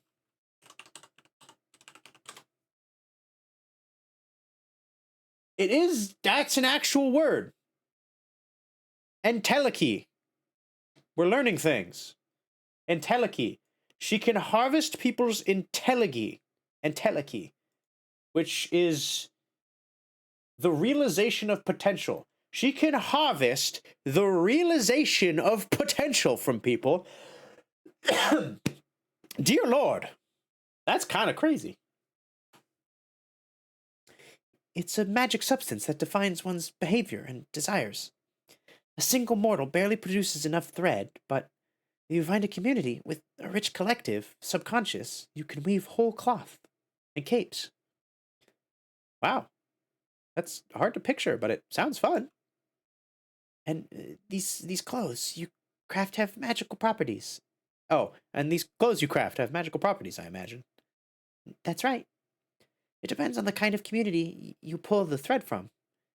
As a quick example, a yarn extracted from a band of artists could make a lovely scarf that stimulates the wearer's creativity. I love it already. I'll weave something sometime for you. That what kind of what kind of entelechy would you fancy most? From moms and their children, from soldiers and warriors, from astronauts. Ooh, okay, so I'm thinking mothers and their children, that would probably promote like warmth, good feelings. Soldiers and warriors, bravery, perhaps, a sense of justice. Astronauts, maybe their curiosity, their longing for discovery. Let's go from soldiers and warriors. We want to be badass. Yeah. Oh, okay. What's the matter? Did I say something wrong? Not really. It's a powerful source of substance, closely linked to fire magic. But not my favorite collective, to be honest. I'm sorry. I didn't stop to think about that. I'll pick something else. Don't worry. Coincidentally, I have a surplus of that kind of thread. If I get the chance, I'll bring you a nice cloth as a thank you present for having me. Oh, thank you so much. Do you want to know anything else? You make it sound like this is an interrogation. No, sorry. I'm having a good time. But it's easier for me if you ask me things. Sure. Let's see. Well, mm, how do you know Jasmine? Ah, she hired me to weave a special net to gather dew from her greenhouse. It's one of the projects I'm most proud of. I harvested the entelechy from desert nomads to make it. The dew filtered through the net makes an astounding base substance for all kinds of flower-based potions. Jasmine brews have become quite popular after my contribution. It's been centuries since I've had something from Jasmine. Can't wait to try this improved version. Together, we also developed some magical tea bags that multiply the fragrance of dried mixtures. Ooh, double the potency of that herb, I see. Nice. That's so cool. Now I see how you two have become close. Both you and Jasmine are super crafty. It's gotta be so much fun to find someone that share a passion with. It is indeed. I'm always having a great time with Jasmine. Nice. More questions? I love how shy she is despite her apparent appearance, right? Like if someone walked up to you who looked like that, you would think 100%, oh, this person is confident. They are like super strong willed. Like, don't mess with them, right? They'll fuck you up. But then, like, actually talking, she's like, you know, it's a nice, what do you call it? Betrayal of expectations. Yes. What do you like to do in your spare time? I am a curious. Oh, I love reading, playing my multi-neck bass, and spying on mortals. That's so true. Oh, she would play a mean bass. A multi-necked bass? Oh, you could get some sick riffs out of that. Oh, I would love to hear that. Bro, hell yeah. Spying on mortals is the best. Ray coming in. Ah, yes, spying on mortals. I also love to do this. It is true though. People watching is quite fun sometimes. I will also admit. You never know. You never know. And it's not harming anybody. If you're just out in the park watching, they're in public. Oh wow, that's weird. Reading? Wait, why is that weird? Why is reading weird? Just imagine the lives we will never know. Right? Crafting your own stories for people that you'll never talk to or meet ever again? It's the best. Is it not hip to read anymore? Hip? I was kidding. The odd part is spying on mortals. Fortuna, come on. It's not that weird. It's not that weird, right? I'm a bit curious about the multi-necked bass too, to be honest. Oh, I really hope the next time Louise comes over, one, she has the bass, and two, we get that cloth, because that would be sick. I play a custom bass guitar with 3 necks since I have multiple arms and all that. But I don't play it in front of people. No! No, she has stage fright. No! I mean, that makes sense because she's such a shy person, but no, I want to hear it. I only use it to meditate. It's really soothing to weave several deep melodies together. Oh, I would love to hear that. I want to hear that. I like the idea. I wish I could hear it someday. What about spying on mortals? Uh, I love making myself invisible and just watching them go about their lives. Okay, going invisible and doing that that's a little weird. I don't know about that. If you're also able to be seen, sure, that's one thing. But I guess depending on where the boundaries are with that, I'll let it slide. Comparing lifestyles from many different cultures and planets, after many years of observation, I gained the ability to perceive their entelechy. And that's how I found my calling and developed my pith weaving. That's so interesting. I didn't care much about mortals, even back when I was one of them. I guess there's a great deal to learn from mortality, too, isn't there? Yes, I love mortals. I can tell. I hope that isn't too weird. Nah, no, you're fine. You're fine. You're lovely. You're a peach. Is there anything else you want to know? Let's see. All right. The meat of the questions. The meat of the matter. The meat of the meal. Why'd you come to see me? Yes. Better get to business. I'm here precisely because of my pith weaving skills. As I explained, the entelechy from mortals varies depending on the community they're in and the lives they lead. The universe provides enough different contexts to find whichever kind of energy fits your purpose. But of course, there is the shortcut of manipulating mortals to produce the substance you need. For example, You could add less serum to the water supply of the community to harvest massive amounts of sexual energy from their orgies. Okay, I suppose. If that's something you're seeking, that's kind of a specific example. It's quite the example. Yes, yes, it is. Fortuna. Not that I've tried this more than once, which means you have done it once, girl.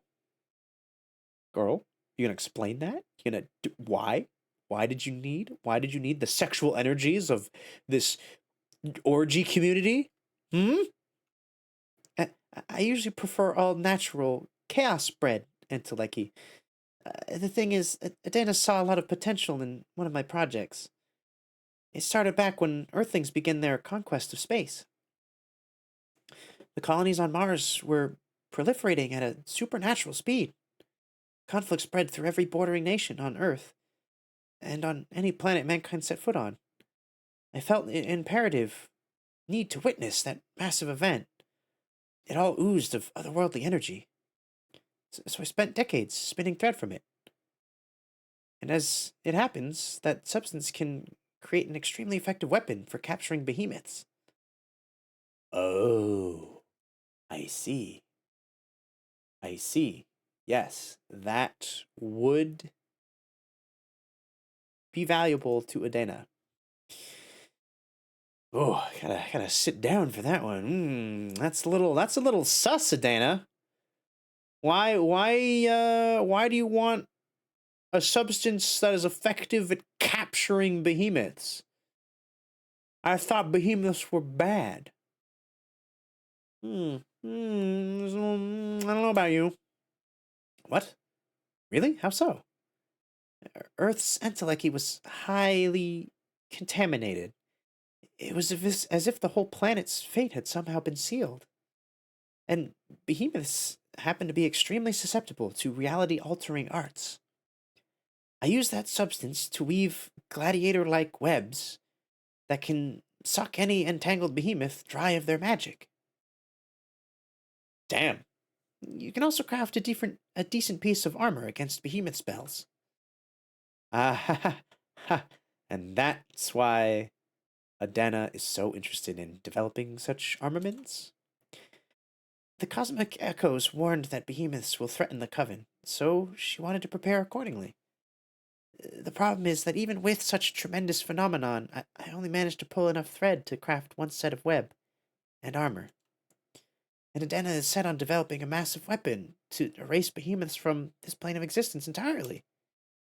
I don't believe I have what it takes to see this through. What do you need to make this happen exactly? Adena discovered that if you promote war and stir conflicts in this new society, the reality-altering arts that engulfed the planet try to fight back, as if everyone was programmed to preserve the status quo.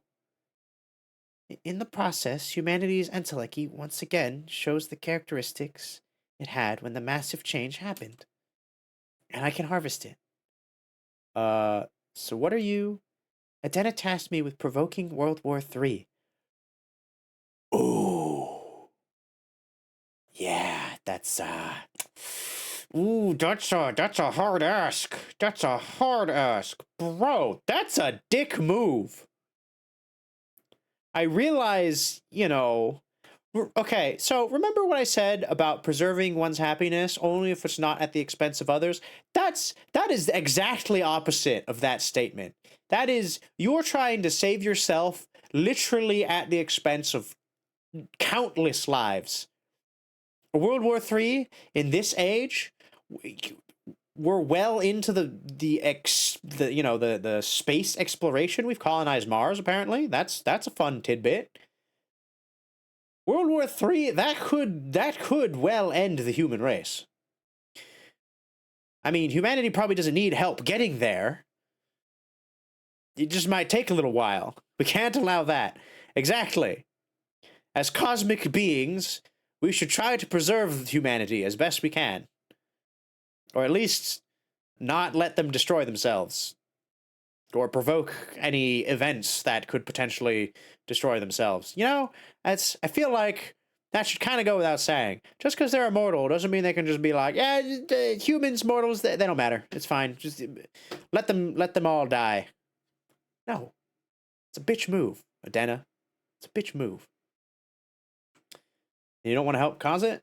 That's terrible. We can't allow that. Yeah, no, I'm firmly putting my foot down. Nah, don't do that. That's terrible. That's terrible. Exactly. But I don't want to anger Adena. There's already been talk of expelling me from the coven should I fail to deliver. Isn't there a way out of this? This is totally unfair. Adena is pushing it too far. Let's take a look at what the cards have to say. I need you to tell me exactly what you want to ask the deck. First, the most important thing, what should I do with Earth? What if I should do anything that's if I should do anything at all with it? Understood. Then, this is a bit embarrassing, but I happen to be in love with a mortal. Ooh, let's go! Who's the lucky person? Because I don't want to assume. Knowing a lot of you, you're probably, you know, LGBTQ, which is totally fine. Yo, what's up? So, hell yeah. Kudu kudu, what's up, Street Taps? Welcome in. How's it going, my dude? I hope you've been well. That's totally cool. I'm also totally cool with this. The thing is, he doesn't know I'm a witch. You know what? That's totally fine. You can... I'm assuming you probably hide your extra hands when you talk to them. If you do. Woke up from a nap. Hope you're well. Hell yeah. I hope it was a good nap. I've been good. We've been talking to a lot of very attractive other witches. And trying to help them out of their various predicaments. Because you just got here, this lovely witch has basically been tasked with starting World War III in order to gather the energies that such an event would create to make a weapon to fight other things. So, understandably, she's a little perturbed with such an ask. And she's come to ask for help. Yeah, yeah, kind of the sticky predicament. And there's been threat of her being expelled from the witches' coven, which, you know, obviously wouldn't be great either. It's not a good thing. And then apparently also she's in love with the mortal, which is hell yeah. We want to promote that. We want to support that. But they don't know. Oh, he doesn't know. Okay, so it is a he. It is a straight relationship. I present myself to him in the form of a regular woman. You know, he could be into the extra arms. You never know. I know a lot of people that would be. Just take it slow. He's a smuggler in one of Earth's remaining colonies. Ooh, he's rugged. Let's go. He's a dashing, rugged smuggler from Earth. Let's go. He doesn't have an easy life. I would imagine so. That's gotta be. Whew. It breaks my heart, and I wish I could save him, but I'm afraid to show him my true nature. I'm sure he's noticed there's something special about me, but still. So that's another question. What should I do about my mortal lover? Ah, my advice is not to get attached to mortals. They wither too fast. But sure, let's check what the cards have to say about him. Yes, please. I'd also like to know how to handle Adena. Ooh, this is our first 3-card reading! Let's go! Handle her? I'm sure she's going to be really upset when she finds out I want to quit. I don't want to be expelled or exiled. Is there any way to escape her wrath? I wish I knew. It's going to be a hard one, but this is a new deck. Maybe we'll find a solution. I'm shuffling the cards now. Keep your questions in your thoughts. All right. Ah, the Northwood energies. Yes. Okay. So this is like Guardian Bonds, Minister of Secrets reveals the truths. Okay, I think this one should go with the. Ooh. I feel like this one would be really, this would give really good advice to all three of her questions. Which one do we want to promote the most, though? This is a really good, this is a really positive card. Most of the time. Or at least the last few times I've drawn it. It's been, like, fairly positive. Let's go the love interest. Kidnap him and make him live in your domain. Okay. I suddenly rescind my my statement that this is a positive card. I feel like that's not the thing you should do. Reveal your true nature to him. He will understand and love you even more. That's the one. That's the one that we want. Okay, we're going with that. Don't kidnap the people you love and make them live in your domains. That's not good. Most of the time. I know there are some fringe cases where they'd probably be into that. But I think this is better. Yes. Reveal your true nature to him. He will understand and love you even more. Yes, this is the advice that we want to give. What? Really?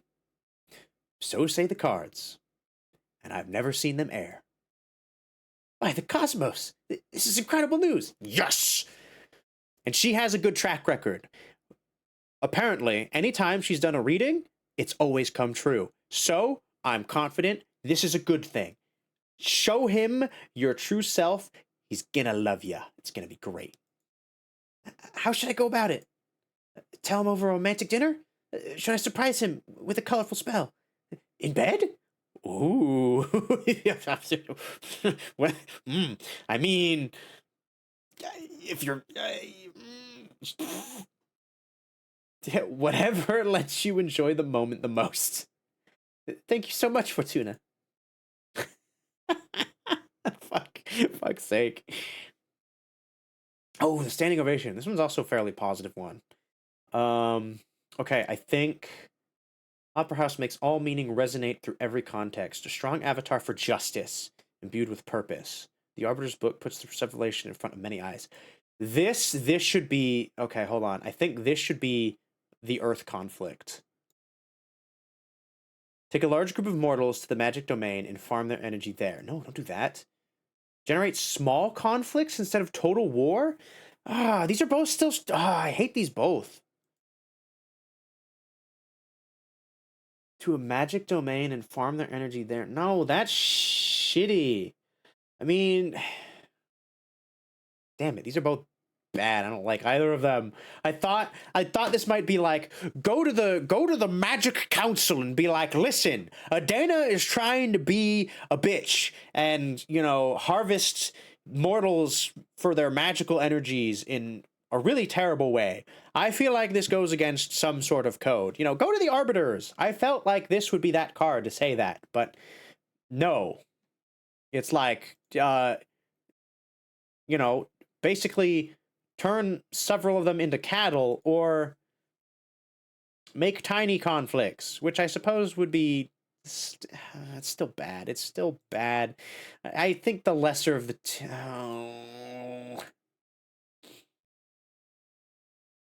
In my mind, neither of these are really the lesser of the two evils. They're both shit. They're both equally shit. Chat, do you have any thoughts? What do you think? Take a large group, farm them in a magical domain, or just incite smaller conflicts around?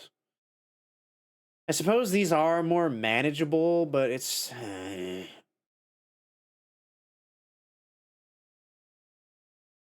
I hate them both. I really do. I might just flip a coin if it really comes down to it. Actually, no. I really hate this one. This is honestly the worst. Nah, this one's not good, but I still think it's better.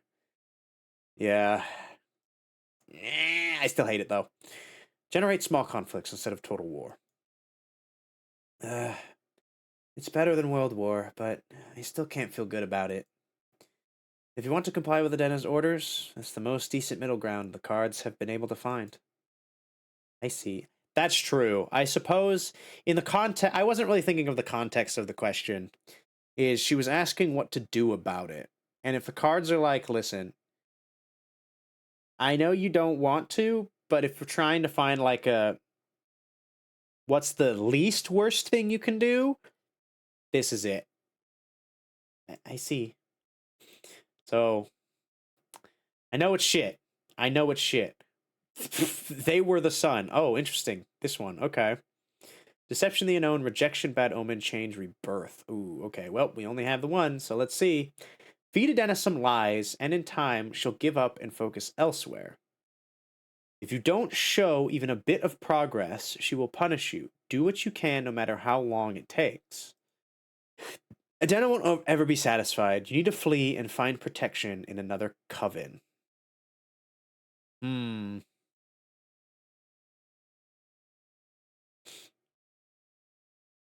No, I don't really believe in lying for this kind of thing. I feel like being honest would be better. Even if it does get you kicked out, it probably just means it wasn't a good fit, honestly. Mm, won't be satisfied. You need to flee. Because that's true. If Adena's whole point of her doing this is that so she can save the coven, she's going to stop at nothing to meet those ends. So she will work you to the bone, harvesting that mystical thread to craft those armaments. I wonder, is because obviously I am not a witch. I don't really know the rules surrounding these covens. So, can you just leave a coven and join another one? Is that something you can do? Is that possible? I would think so. But then again, if we want her to stay in the coven, because honestly, she's really good friends with Jasmine, and I feel like that's a good thing, considering her personality. Going to a brand new coven where she doesn't know anybody, that could be very hard on her. She's very shy. So staying within the same coven would still probably be for the best. So maybe this one is the better one. As hard as it would be to lie for her, it might still be for the better that she tries. Especially because it says she'll give up and focus elsewhere. Ooh, but then again, what if that elsewhere focus is a bad thing? It's tough. It's tough. There isn't really a clean, cut and dry answer for this one, I feel. I still don't really like lying, though. I'd rather her just be straightforward about it. You don't show even a bit of progress, she will punish you. Do what you can, no matter how long it takes. Hmm. Or flee. As hard as it is to find new friends, it is doable. And it's not like she won't not be friends with Jasmine anymore, right? I mean, you can. I imagine you can still talk with people in other covens, surely. Okay, we're gonna go under the assumption of that. Yes, you gotta run, girl. You gotta get out of there. Adena's a bitch. Adena won't ever be satisfied. You need to flee and find protection in another coven. So that's it, huh? Not even a seer can find a future for me in this coven. Maybe you can come back if Adena ever leaves power. That could take eons. It's all right. I'd rather change covens than hurt any more mortals. I'm sorry I couldn't be more help. Oh, no, no. Thank you, Fortuna. You helped me make up my mind. I was utterly lost. But knowing this, I can take the reins of my life again. Ooh, maybe that's why she's so, like, shy, is because she was so lost. But now that she's been given direction, maybe she has that confidence now. Yeah. Take life by the reins. That's good. Phew. That was an intense session. I've had my fortune read before, but it's never felt like this. You're sure something else, Fortuna. I'm just happy to help. I'll let you know how everything plays out. That's if you're okay with me visiting again, of course. You're always welcome to come by my home, Louise. You and your sexy arms. Any friend of Jasmine is a friend of mine. Likewise.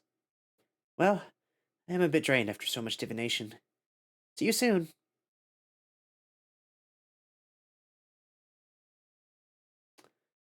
Nice. Ooh. It's Dahlia. It's Dahlia's familiar. Ooh. Okay, hold on though. I want to make a new card. We have a lot of magical energy saved up. We've got a lot of fire, we've got a lot of water and earth. I don't have as much air, but that's okay. Air was the first one, so I actually made a lot of air cards initially. We need to make some other energy cards. Oh, tree taps, actually. By the way, if you're still here, if you're still vibing, we could make you a card. If you would like that, yes. A card, yes. That's one of the main mechanics of the game. One of the core aspects is we are crafting our own tarot deck. So every card we get to make ourselves. And I've already made a card for Ray, so I figured, why not, since I've made so many myself, let chat make a few cards as well. So if you don't mind, if you feel so inclined, we could make you your very own card to be a part of this deck. Sure? Hell yeah. All right. So, first, we pick the background, the setting that the card takes place in. We could do the Quicksand Graveyard, a magical cemetery for the witches who dared to tamper with time. The quicksand absorbs the bodies and turns their souls into heat. We could do a Pleasant Prairie. Jasmine's mentor retired. She summoned a dozen acres of enchanted grasslands, inspired by a poem written by the youngest witch of her coven. I'm not going to try to pronounce this, but it's during the last war in the Age of Witches, the ancients pierced through the lands so deep the planet is always bleeding lava. The first witches tried to heal this dominion by covering it with the tears of water deities. These waters are forever boiling. Rituals performed using salt from these waters grant access to the most profound of emotions. Demonic desert lands, home of Dahlia, the daggersmith. The white sands of this domain are cursed. Earth sediments wake up and transform into bone daemons. Dahlia hunts them and uses their bodies, innards, to craft ceremonial knives. A charred battlefield. War is meaningless. It's pretty straightforward. Vi Canis Major, one of the largest known stars, forbidden behemoth, was once imprisoned at the core of this red hypergiant.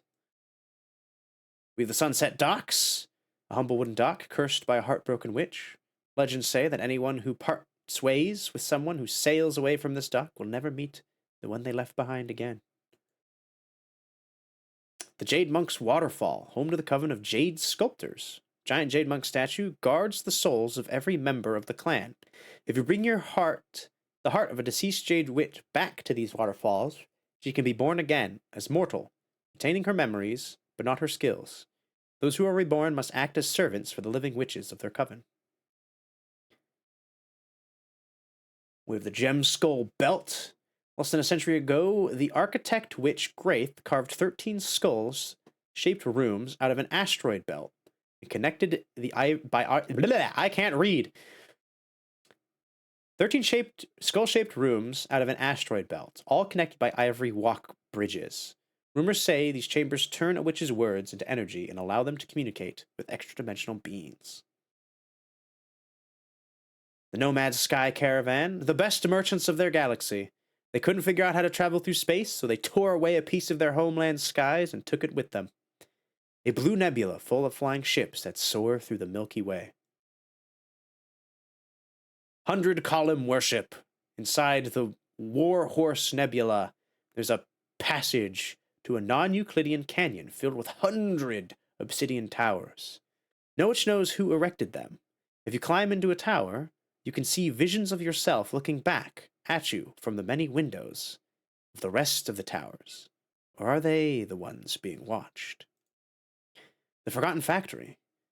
Many millennia ago, before witches cracked the cosmic code to manipulate matter, they built a factory under the crust of Venus.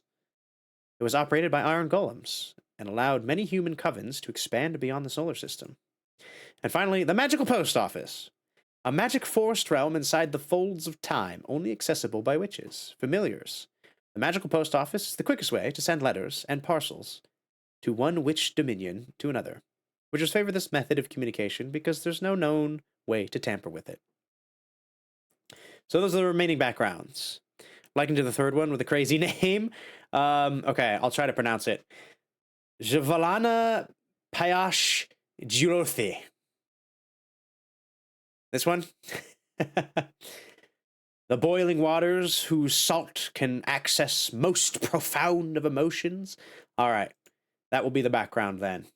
Next, we have the Arcana, or the subject. We can't do the Shaman, because I don't have enough energy. We could do a pilot from the Mechania cult. Coven of Mechania cult erected these steel golems according to the instructions detailed in the scriptures that the Beldem automata handed to her coven after returning from a 70-year-long trip into a black hole. Mecca. We have the Golden Blower, one of the artisans, a minor god who crafts blessed jars. Water poured from an amphora blown by the Golden Blower will make fruit grow out of dead soil. Wine poured from a gold vase will make mortals find love. Tea poured from a golden kettle will inspire witches to write new spells. We have the Duchess of Solace, a fairy that offers her services as dominatrix for sorceresses lost in lust. When a witch draws her power from passion, she can reach a point at which her libido takes control. With her extensive repertoire, the Duchess of Solace has never failed to exhaust a lustful witch and return her to normal. Some of these are kind of funny, not gonna lie. The Pyre of the Heretic. Although humanity has a long history of witch burning, they have never managed to burn a real witch. The Banner Bearer. Considered puny cowards, these witches know there's nothing braver than to charge onto the battlefield with cloth instead of a sword. The Harvest Oracle. A behemoth that keeps 3 of every known seed in the universe. Witches can ask for any of these seeds under oath to restock them after they collect fruit. Should they fail to deliver, the eyes of that witch will turn into said seeds, and the oracle will come to harvest them. The Purple-Blooded Seeker. This is another one that I kind of like. The last coyote gunslinger out to hunt down the scions of the purple-blooded behemoth. Throughout the vast cosmos, she feeds on their blood and extends her life to prolong her never-ending vengeance. Whoops. The Deerfolk Paladin, guardians of the Deerfolk Witch Coven. Like humans, male Deerfolk can't become witches. I'm stupid and should have realized that with this statement, witches are all female. That I know of. So that was really dumb of me. Unlike humans, male Deerfolk aren't blind to magic, and they give their lives in the service of their coven to protect the knowledge and hunt traitors. We've got the Bartender.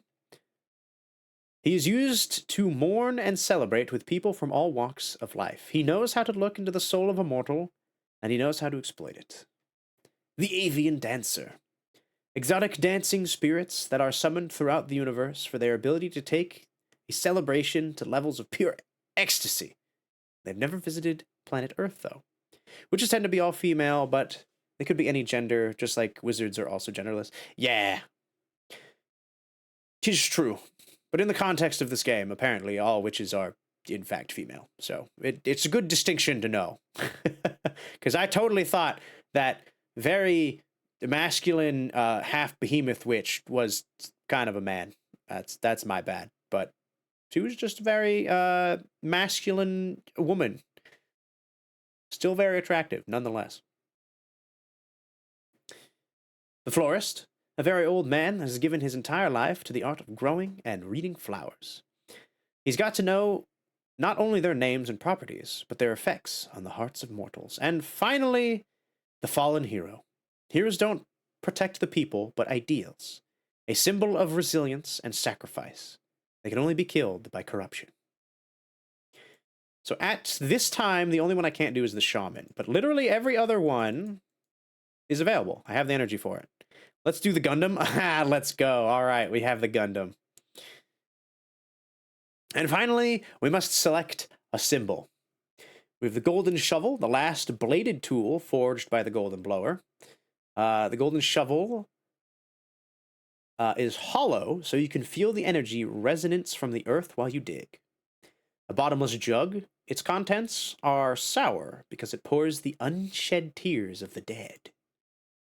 An onyx trumpet, a blatant way to announce your will and desire. This instrument has many detractors, but no one is able to ignore its sentiment. The cane of sacred wood, a cane carved out of wood from the sacred willow. It makes grass sprout from every hole it pokes, even the most arid of soil. Aether Wings, one of the most popular spells among beginner witches. The Aether Wings spell is not only allow the user to fly, but allows them to gift wings to other beings. We have... this one always fucks... Okay. Guru... Check to shuse. Fuck's sake. No idea how to pronounce this. I apologize. I feel like it's German. You know what? Hold on.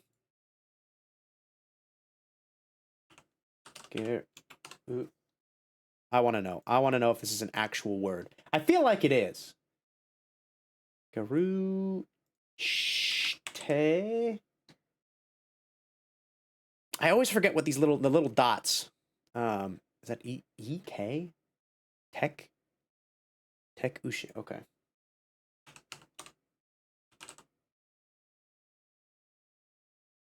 Right. Teku. Oh, get rid of that T. Threw an extra T in there. There we go. Ah! It is an actual word. Fuck's sake.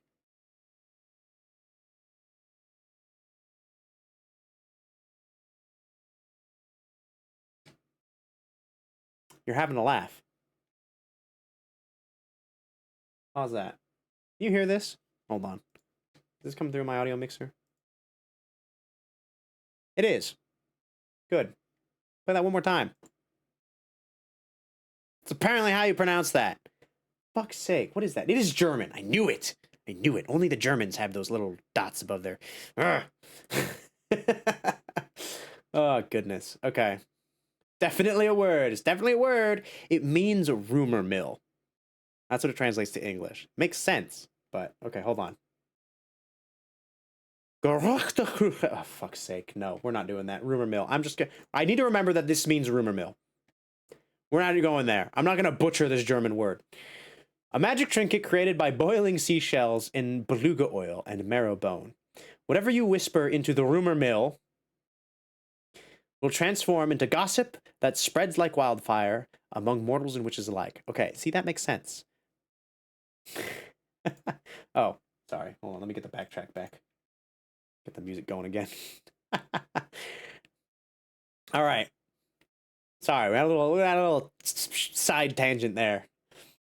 The obsidian sledgehammer. Bolts fixed to the earth by an obsidian sledgehammer are impossible to remove, unless you recite the words carved into the hammer's head.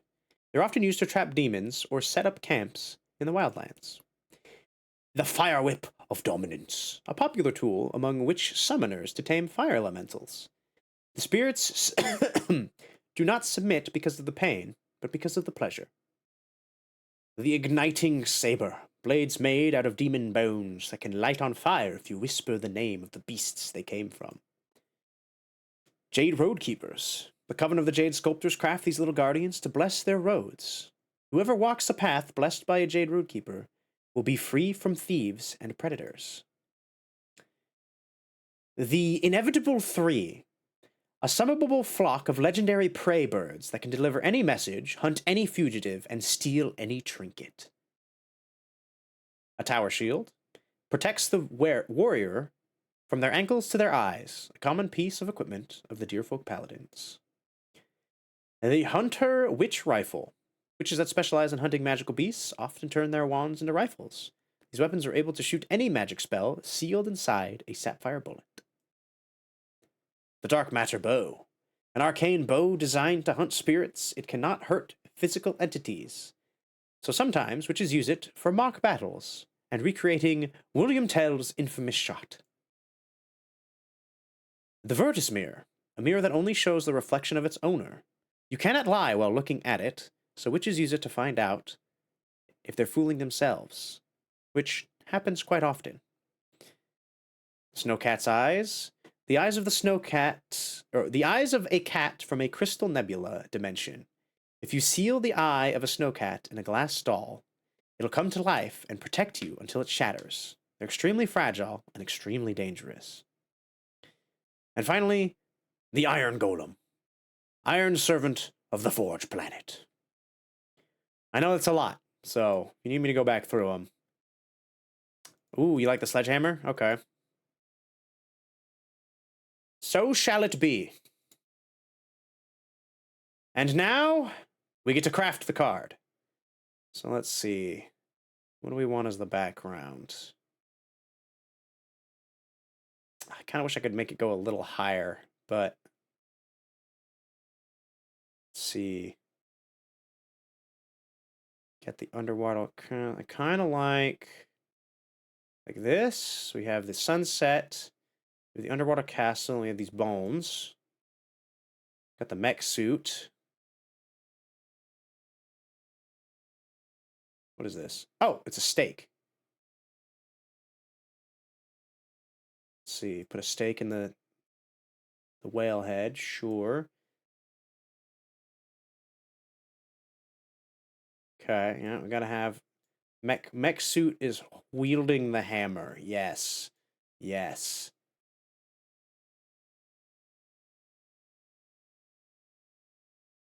Let's see, put that down. Good. Another one of these. Flip that.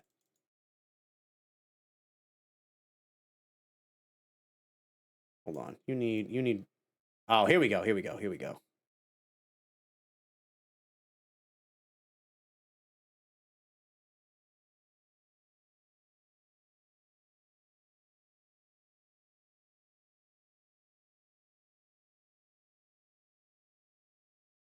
Building a mecha from scratch.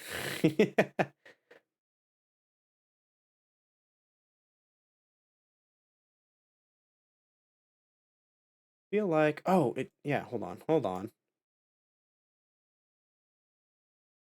We do this, and actually, if we flip that and spin it around a little bit, come here, can have it like so, and then we put the hammer.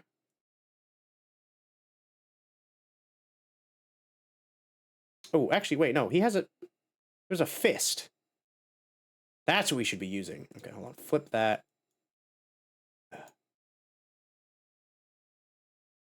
All the way to the bottom, please. Thank you. Flip the fist. And actually, hold on. Boop. There we go. That's a little better. Shrink it down just a bit. Really customize the cards? Yeah. So if you have any input, if you want me to change anything, please let me know. Because this is your card as well. I'm just putting my artistic spin on it. If you feel like I should change the positioning of something or another, I will gladly do so. No, that looks weird. Hold on. Fist is too big. Fist is too big. Actually, this arm is too big too. I'm gonna shrink that down just a little bit. Looks good so far? Okay, sick. Come here. Oh, hold on. I kind of like... Oh, yeah. Big ol' hammer. Okay, send you to the bottom. Or, wait, no.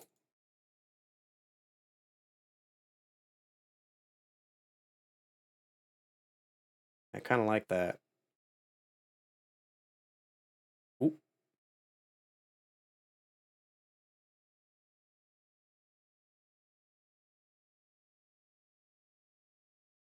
Is there a way? Hold on. If I do flip it. Oh, I know what I need to do. I need to flip that and then turn it like this. And then have it. Eh. There we go. Okay, bring that up. Oh, wait. Bring that up. Bring that up. Bring that down.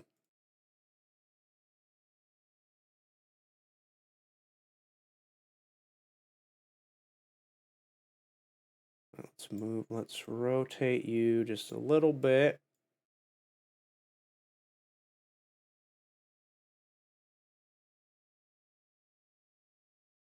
No, you gotta be big. You gotta be big. I'm gonna make you maximum size. You big boy. You big hammer. We can actually flip that around then.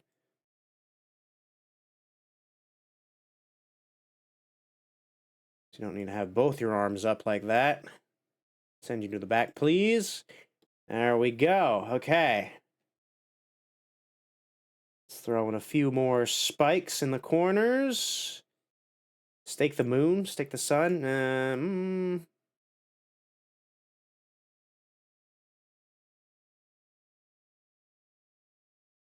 Ooh, actually, you know what? That'd be. Hold on.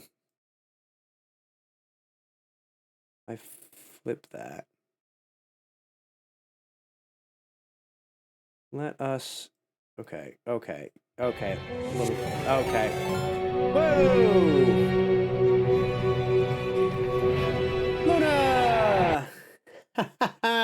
Welcome in, Raiders! How's it going? Let's go! Good to see ya. Good to see ya. How, ooh, you were playing Lethal Company. How was the collab? I hope it went well. How's it going, Raiders? Welcome in. My name is Zayden Rixiage, Curse Portrait, ex-monster hunting VTuber.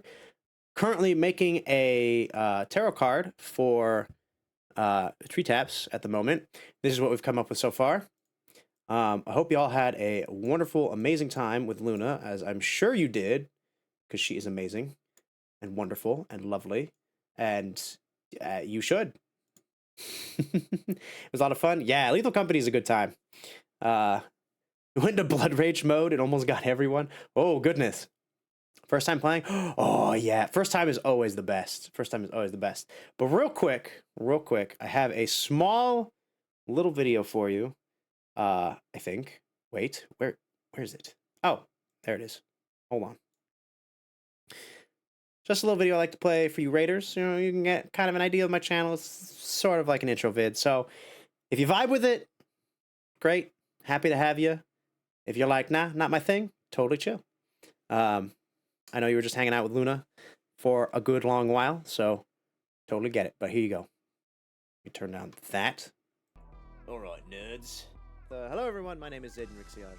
This is the kind of mood that we're in today, everybody. To test all the redeems. No. No need to do that. I know most of them work. Oh, don't tell me this. There's beautiful tentacled booty. Oh, gimme. Yes. Am I about to get shanked in the butt? Bark. Oh no! Oh no! I really was about to get stabbed in the butt. With lightning. As you can see, you are in the center, positioned ever so carefully above the fire. What'd you do? You went through? Why would you go there? That's a basket! My god. Goldie, lower the laser. Arming defenses. Welcome to the Golden Persimmon. Yeah! I gotta remember to do that every time. But there it is. Got the Lofi vibes back in there. I appreciate it.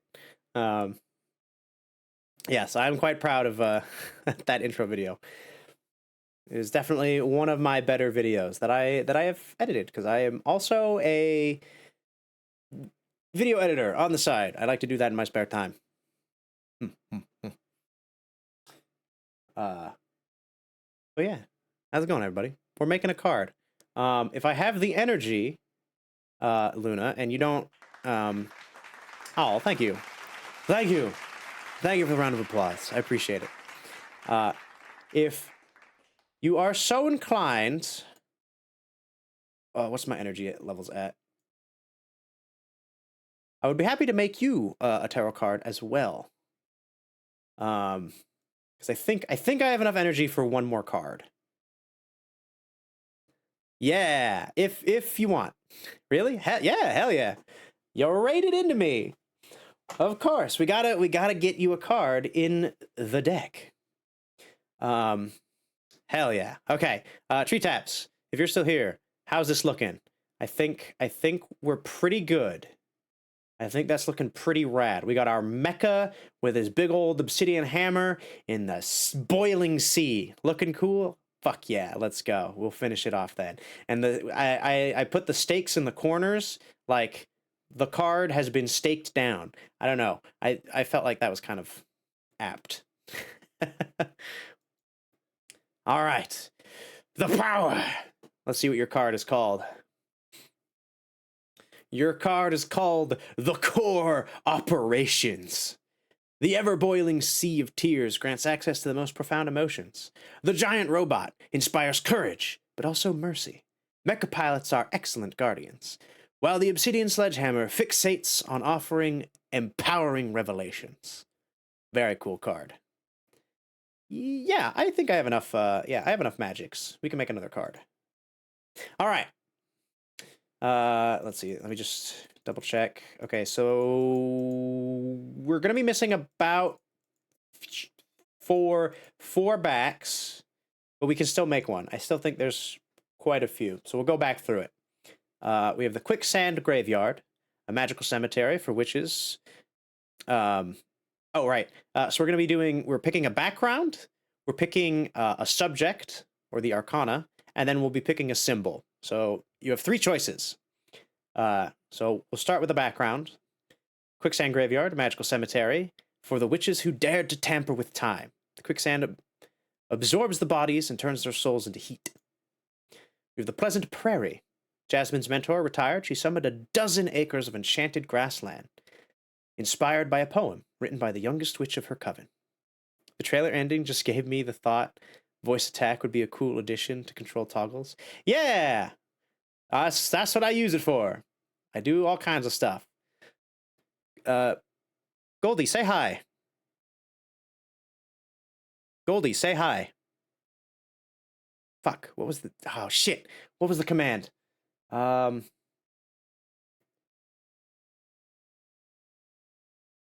say hello. Salutations, fine viewers. There we are. Goldie said no. Yeah, right. I have her controlling a few things here and there. We have the demonic desert lands, home of Dahlia, the daggersmith witch. The white sands of this dominion are cursed. Earth sediments wake up and transform into bone demons. Dahlia hunts them and uses their bodies and innards to craft ceremonial knives. Charred battlefield. War is meaningless. Vicanus Majoris, one of the largest known stars. A forbidden behemoth was once imprisoned in the core of this red hypergiant. The Sunset Docks, a humble wooden dock, cursed by a heartbroken witch. Legends say that anyone who parts ways with someone and sails away from this dock will never meet the one they left behind again. The Jade Monk Waterfalls, home to the coven of Jade sculptors. The giant Jade Monk statues guard the souls of every member of the clan. If you bring the heart of a deceased Jade witch back to these waterfalls, she can be born again as a mortal, retaining her memories but not her skills. Those who are reborn must act as servants for the living witches of their coven. The Gem Skull Belt. Less than a century ago, the architect witch Grief carved 13 skull-shaped rooms out of the asteroid belt and connected them by ivory walk bridges. The rumors say these chambers turn a witch's words into energy and allow them to communicate with extra-dimensional beings. Oh, I actually don't have enough for that. Never mind. I don't know why I read that. I'm sorry. That is a cool one, though. I do really like that one. Nomad Sky Caravan. The best merchants of their galaxy. They couldn't figure out how to travel through space, so they tore away a piece of their homeland skies and took it with them. A blue nebula full of flying ships that soar the Milky Way. I don't have energy for that, or that, or that. Okay, so of the ones that I have available, we have the Quicksand Graveyard, the Pleasant Prairie, the Demonic Desert Lands, the Charred Battlefield, this big old star, the Sunset Docks, the Jade Monk Waterfalls. Any of the... Oh, or the Sky Nomad Caravan. Any of those resonating with you?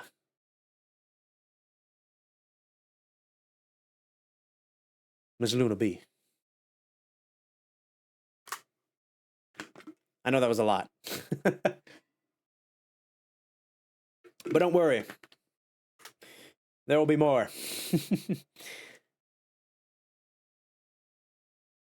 We have a Quicksand Graveyard, Cemetery for Witches, Pleasant Prairie, a nice, beautiful grassland, Demonic Desert Land, a place where you can obtain ceremonial knives from bone demons, a charred battlefield, big old red star, docks that once parted ways can never be met again, the waterfalls of the Jade Monks, place where you can come to be reborn, or the Nomad Sky Caravan, small blue nebula of flying airships, soar the Milky Way. What do you feel? What do you sense in your heart of hearts? The red star? Ooh, okay. That is a good one. This one. Vicanis Majoris. Once the largest known, one of the largest known stars, the forbidden behemoth was once imprisoned at the core of this red hypergiant. Excellent. Okay. I'm not going to be able to do a lot of these, I don't think, because we're out of quite a bit of energy, but we'll try to do what we can. I can't do the shaman, I can't do the gold blower. We have the Duchess of Solace, a fairy that offers her services as a dominatrix for sorcerers lost in lust. Oh, I should mention that this is an 18-up stream, and this is a very mature game, despite its, subject matter. We like to talk a lot about sex and things related, just so you know. That's what we're dealing with. When a witch draws her power from passion, it can reach a point where her libido takes control. With the extensive erotic repertoire, the Duchess of Solace has never failed to exhaust a lustful witch and return her to normal. With the Pyre of the Heretic, although humanity has a long history of witch burning, they have never managed to burn a real witch. I don't have enough for that, or that, or that, or that. Ah, nice. With the Bartender, he is used to mourn and celebrate with people from all walks of life. He knows how to look into the soul of a mortal, and he knows how to exploit it. I don't have enough for that, or that. Oh, damn, I actually don't have enough energy for a lot of these. That's kind of sad. I wish I had more options available. But at the moment, we have the Duchess of Solace, with the Pyre of the Heretic, and the Bartender. You have 3 options, so I suppose that's a little easier on your part. The Bartender? Hell yeah. We love a good bartender. Anyone who can give us them good bevies. Alright, and finally, we have the Symbol. Okay, looks like we have access to the Bottomless Jug. Its contents are sour because it pours the unshed tears of the dead. With the... I don't have enough energy for those. An igniting saber. Blade made out of demon bones that can light on fire if you whisper the name of the beast they came from. I don't have that or that. Witch Hunter Rifle. Witches that specialize in hunting magical beasts often turn their wands into rifles. These weapons are able to shoot any magical spell sealed inside a sapphire bullet. The Vertis Mirror, a mirror that only shows the reflection of its owner. You can't lie while looking at it, so witches use it to find out if they're fooling themselves, which happens quite often. Snowcat eyes. Eyes of the cat from a crystal nebula dimension. If you seal the eye of a snowcat in a glass doll, it'll come to life and protect you until it shatters. They're extremely fragile, but extremely dangerous. Okay, this one should be a little easier again because there aren't as many options. So we got the bottomless jug. Ooh, you like the snowcat? Okay. I thought you might. That one's a pretty good one. Ooh, there it is. Okay. There we are. All right, so this is a very aquatic one. Let's see. Can I zoom out? I can't zoom out. Where's a good background spot? And if you have any creative input whatsoever, please let me know, as this is your card. So, I'll do my best to try to make it look as cool as possible.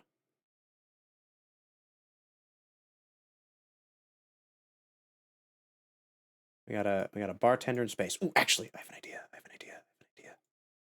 Oh no! Oh, actually, yes. Standing on a planet.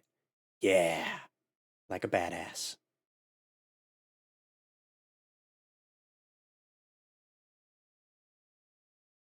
Yeah, just let me know if you have any ideas. I'll be happy to toss them your way. Wait, where's? Hold on. Get that up from behind him. I would have never been able to get that. Let's see. Got to give you that arm.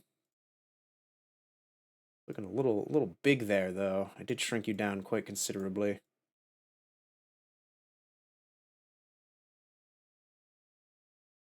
Do we have him hold the goblet? It does make sense that he holds it, but maybe it's off floating in space. He's got to get the he's got his cat. I like how they gave us hair for the cat. Yeah, give it some nice red locks. Let's see. What do you think? The red, the green, or the yellow eye, or maybe a combination to put into the snowcat. Definitely thinks he should have a bottle of something though. Combos? All right, we'll go with combos. Let's see. Seems like a chill dude. So maybe arm just kind of on the side there. Looking good. Okay. Put this one.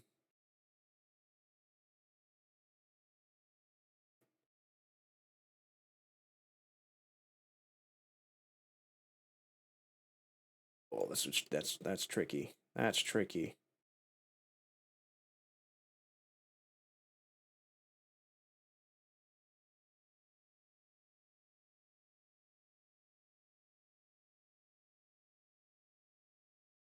Put two green eyes in the middle.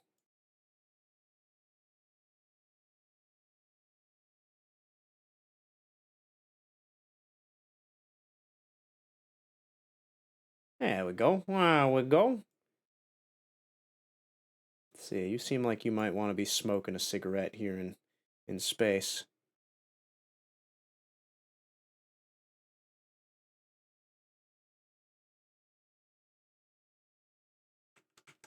Oh, it's all mouse work. I just realized.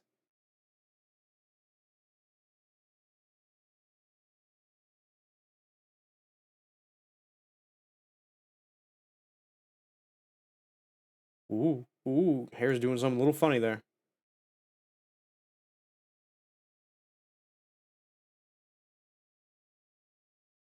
Hmm. Feel like that seems a little too cluttered. I definitely want you over here.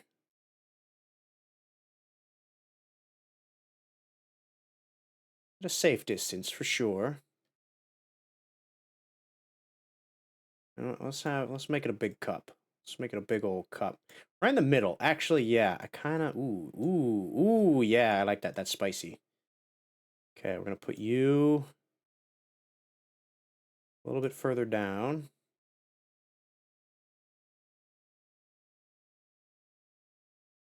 Big old chalice in the center. I wish I could make it bigger. Erg.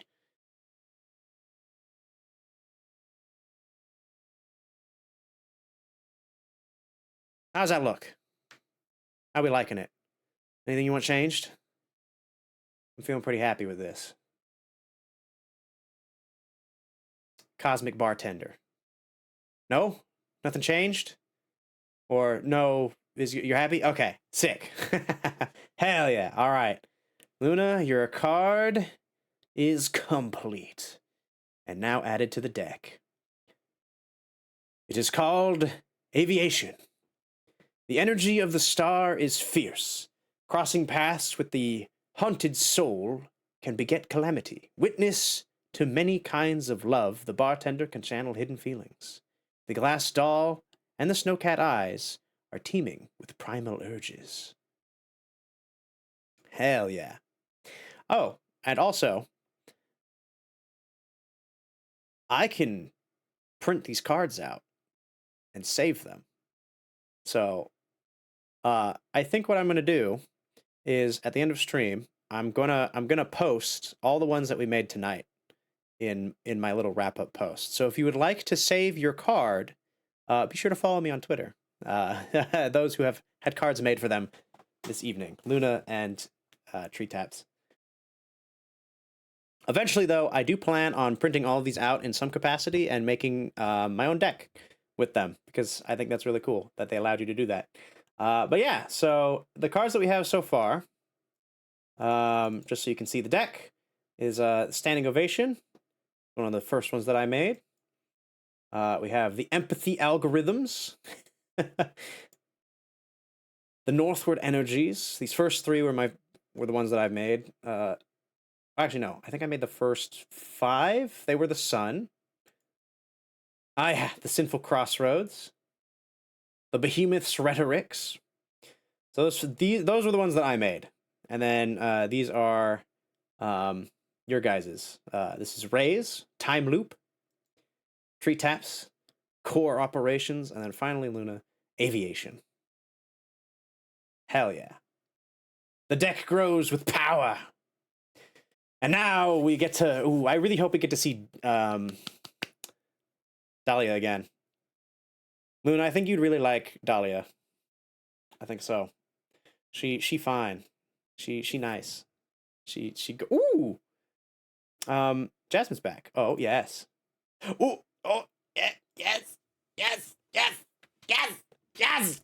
We got Dahlia back. Dahlia's back. Yes. Dahlia graces my presence again. Oh. Yes. It's happy days. It's happy days. Right? Dahlia's back, baby. Ah, I can't be happier. She's so fine.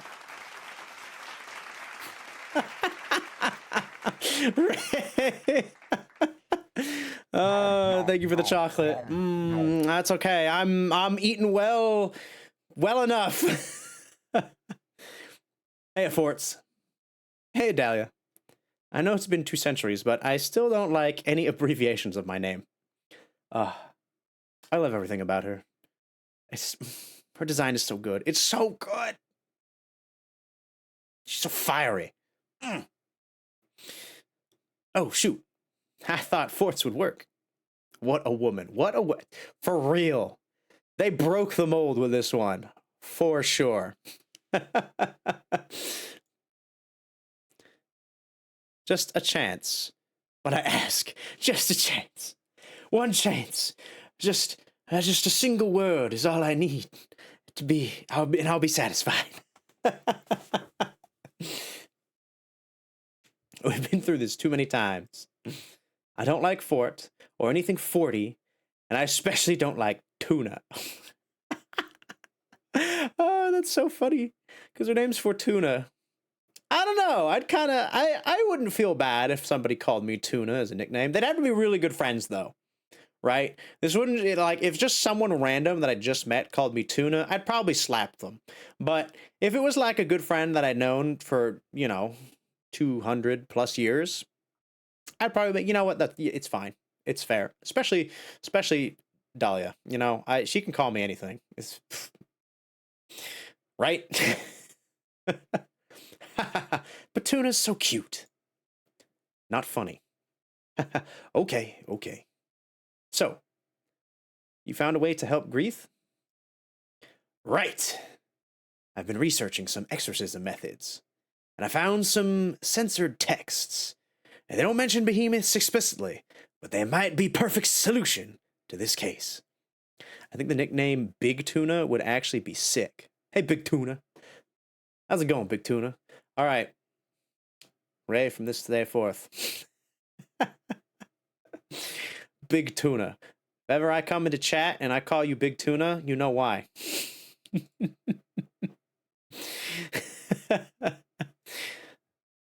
Speaking of, because I can, and you can't stop me. Ray's also a streamer. He also streams. He likes to stream fun, comfy little games. Most recently, Subnautica, as you can see. It's a good time. Go check her out. The Big Tuna.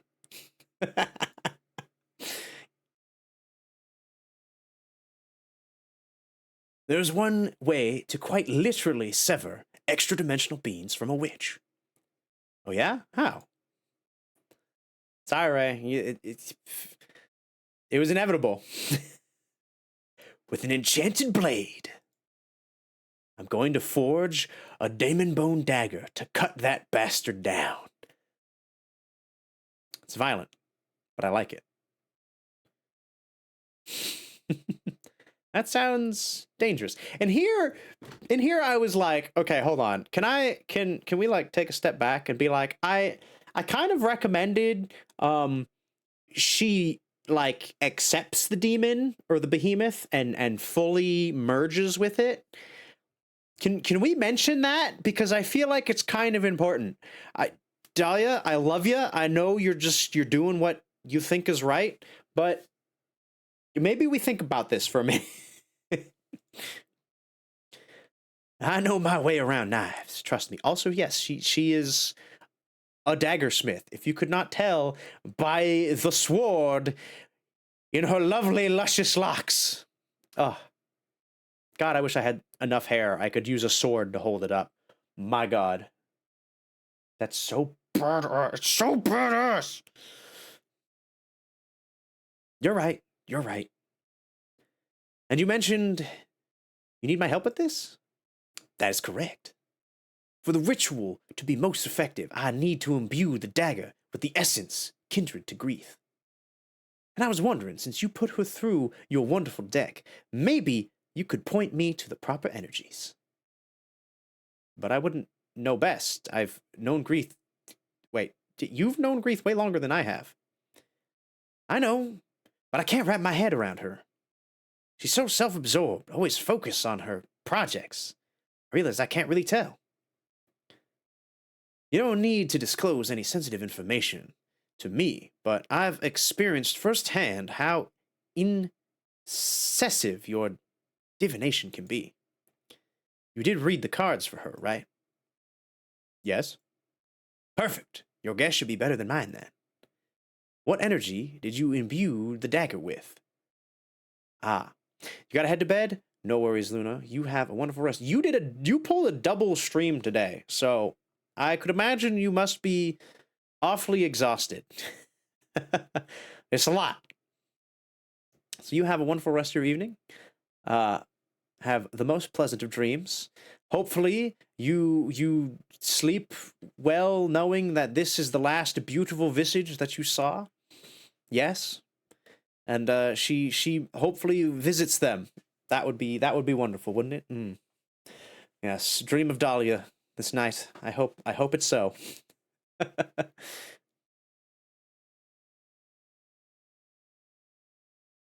Sweet dreams of Dahlia, and you too. I appreciate you. Thanks again for the raid. Always happy to have you. Oh, okay. I'm trying to think back. That was a while ago. What shall we imbue this dagger with? I still feel like we should mention that we told her to accept the behemoth. I think that still might be key. This might be a good backup just in case something goes wrong. You never know. It's always good to have backup plans. Let me think. Okay, so architecture, philosophy. Grief does do a lot of philosophizing.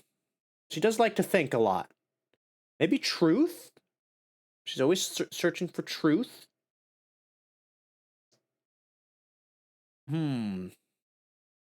Determination? I feel like most of these would kind of work. Except for dread. Maybe a little bit of dread. Architecture, maybe? Maybe just a tiny... No, I feel like architecture's kind of a cop-out. I feel like that's the obvious answer. I think we need to pick something a little bit more to the core. I'm thinking either philosophy or truth. These are the two best ones, I think, in my opinion. At least concerning grief. Graith? Grief. I still don't really know how to pronounce her name. I just gotta pick something and stick with it. I'm so bad with that.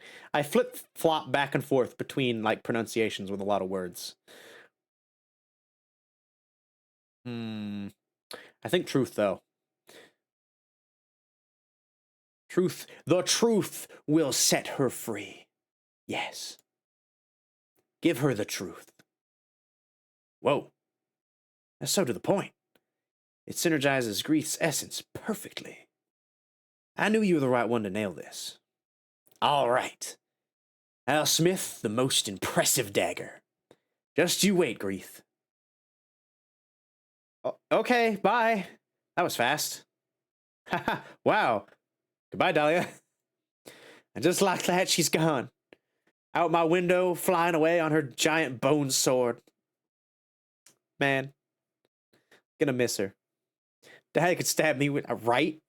She's just fly into me with that giant bone sword. I would totally be okay with it. Where's my buddy? Oh, can I go back to the bed? Hold on. I wonder if this means I can... Ooh, can I read more interactive stories? Oh, I can! What do I want to do? Ooh, let's read more interactive fiction. I love these. These are kind of cool. I'll pick an interactive tale at random from my collection. The Hand of the World by Ava Sid. I love these. They're like extra little stories. So you guys can just kind of sit back and relax while I read you a tale. Also, we get a good look at Fortuna's design, which I also love. The I think this is lavender? Lavender in her hat?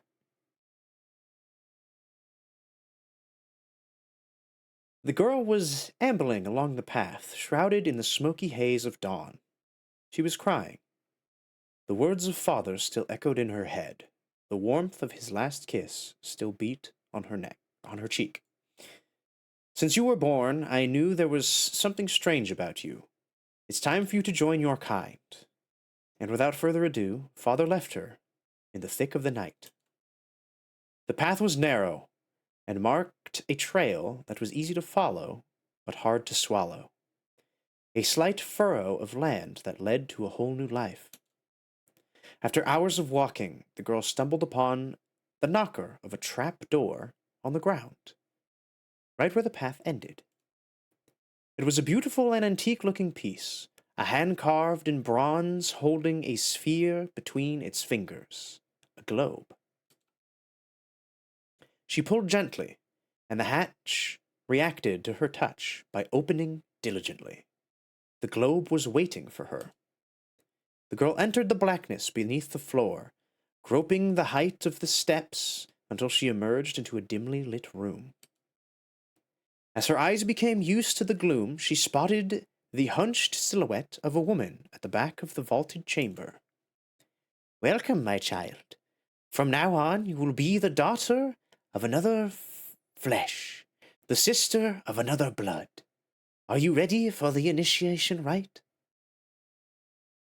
No, I want to go back home. I have no choice. You always have a choice. I think. It's always wrong. You have no choice? You think she has no choice, Ray? We go with the no choice route? I mean, if you so choose, then so shall I. We choose, we have no choice. You carry within you the primordial force that secretly rules this world. But such a power needs to be tamed. Power requires sacrifice, just as the world needs balance. The woman approached her. Her skin was wrinkled, like the ridges of a freshly plowed field. Well, that's an image. The forces rest in spaces between pairs of opposites. We must relinquish one of our senses to focus that force. Sight and hearing govern the rationality of people. Smell and taste drive their emotions. The girl struggled to understand. What about touch? That is the only sense we cannot renounce. We are the hand that subtly rules the becoming. It is the tool for channeling our magic. The girl scrutinized the woman's face, wondering what her choice would have been, and what kind of magic she would flaunt. She thought it would be easier to live without some senses than others. Surely there was a catch. Do not be afraid. Look inside yourself, and you will know the right choice, said the woman. Should I do without the existence of taste, of the succulent fruits of the earth? Should I do without the countless fragrances with which nature enraptures us? Should I do without the music and the warm voices surrounding and guiding us? Should I do without the reliable witness of my eyes, the crystalline window between me and the world? Fuck. If you had to give up one of these senses, what would you do? I honestly don't know. I love tasting food. I love smelling things. I love hearing music and the voices of my friends. And seeing stuff is always very convenient. This is one of those, like, impossible questions. Like, which one could I do the least, though? Which one could I do the least? Honestly, probably scent. If I could still taste 100%, because I know, actually, I know scent does drive a lot of taste. But this is magic we're talking about. They are magically taking away one of our senses. So if we could retain our taste without smell, I think I could do without smell. Even though I know scientifically you get most of your taste from scent. If it's magically taken away and it still leaves you that ability to taste things, I think I could do without scents. Without smelling stuff. You'd also say smell? Because there's also a lot of bad smells out there, and it's a lot harder to not smell a bad thing than it is to, like, not eat a bad thing or not listen to a bad thing, I suppose, because you could always just, like, jam your fingers in your ear. Once you kind of smell something, it kind of sticks in you for a while. So I think this one would definitely be the least. Actually, taste. Because you can eat anything. All the spicy food you could ever want. Oh, that kind of takes the fun out of it, doesn't it? Feeling that. Actually, wait. You wouldn't be able to taste the spice, but you'd still probably be able to feel the spice. So maybe not. I don't know. Still a tough one. Because I do like tasting things. And I like tasting new things. Oh yeah, never mind. Smell it is. All right, we'll go with scent. You have chosen to forego the sense of smell, the mighty wave that envelops the most profound desires with significance. Your renunciation will also be your force, because only from humility and detachment can you experience power. From now on, you'll be able to color the nuances of desire and nurture them with meaning. What to do? Oh, okay, that was the full thing. So, yeah, we just, we had a young witch give up her sense of smell.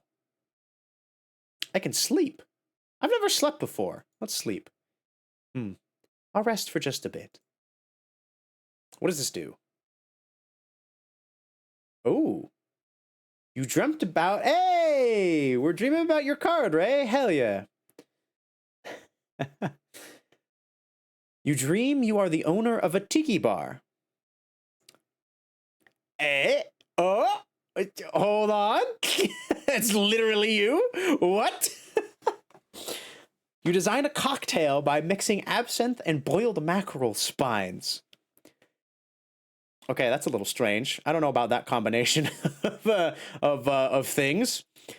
It's so good that a line of 100 people, okay, I guess apparently it's great, um, forms outside your business. Anyone who drinks it feels the urge to write poetry. This is literally your card. That is kind of eerie, but also really cool. All right, Ray. Next time you're mixing a drink, absinthe and boiled mackerel spines. Apparently, it's good. So good that 100 people want it, at least. All right, we wake up. just keep a mental note of that. Absinthe, boiled mackerel spines. Okay, I haven't studied either. I'm curious what that does. Go back downstairs. How are we doing on power? I don't. I want to have at least like 3 or 4 of each. Let's study. All right, what do we have here? Excerpt on the 4 elements by which Eugenia. Okay, well, I guess this is some like lore time. For the initiate, the fact that magic is reduced to 4 elements may strike them as an oversimplification.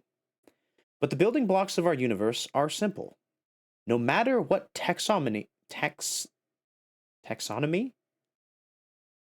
you develop to understand reality, it always fits within the 4 elements. Even if you reject anything astral and focus on the material things, reality can be divided into 4 elements: gas, air, liquid, water, solid, earth, and energy, fire. In a more philosophical sense, you can dissect anything by analyzing its where, earth, when, air, why, water, and how, fire. You can even pick apart the most mundane things by these rules. For instance, a stone. Its air will reveal to you how it affects its environment, what the social preconceptions are about it, or how much time it has been standing there. Its water will allow you to access its potential to become poetry.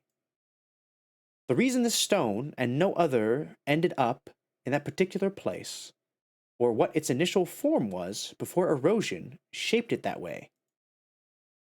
The earth demonstrates what that stone is made of, how good it would be as part of a wall, or even what kind of carvings you could work on it.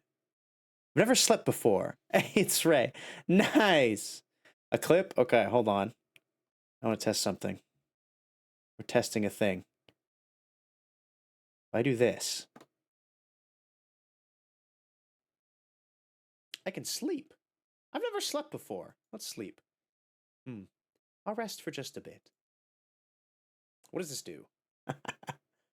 That's actually really cool. Ooh. You dreamt about. Hey, we're dreaming about your card, Ray. Hell yeah. You dream you are the owner of a tiki bar. Hey, no worries. Eh? Oh, hold on. That's literally you? What? You design a cocktail by mixing absinthe and boiled mackerel spines. Okay, that's a little strange. I don't know about that combination of things. I still don't. That's a good one though. That's a good one.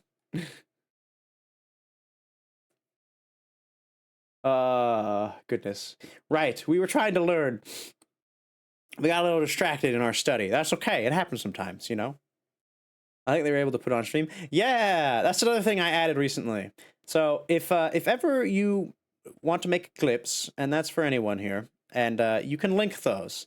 Clips are, I think, one of the only allowed links in my chat. I do have most other links turned off, but I've set it up so that links that specifically start with clips.twitch.tv are okay. Like those specifically. I'm pretty sure those are only clippable links anyway. So good. Clips are always fine to be linked in my channel.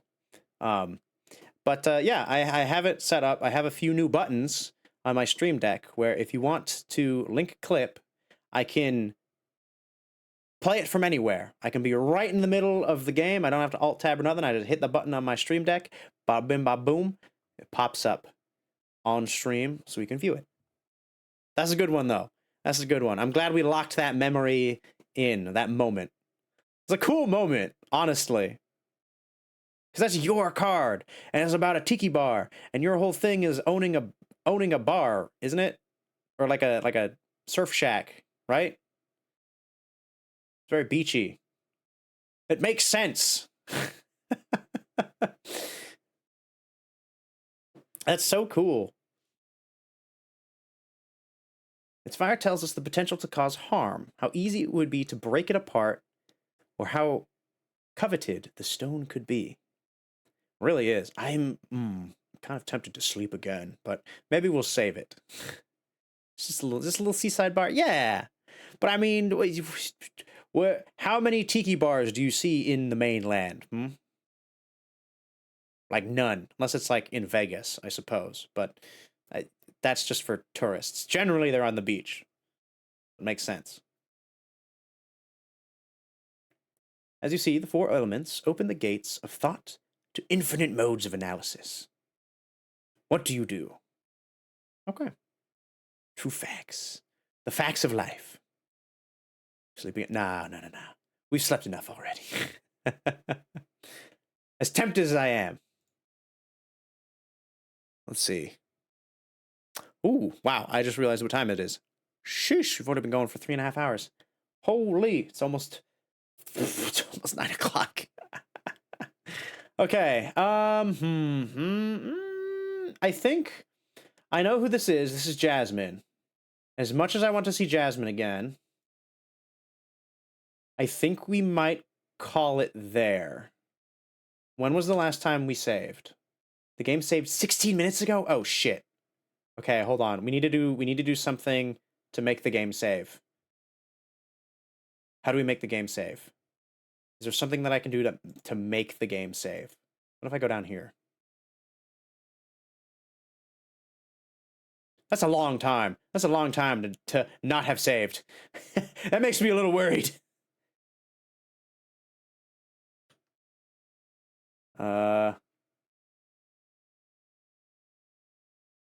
How do I make it save? Maybe I do have to initiate this dialogue. Hold on.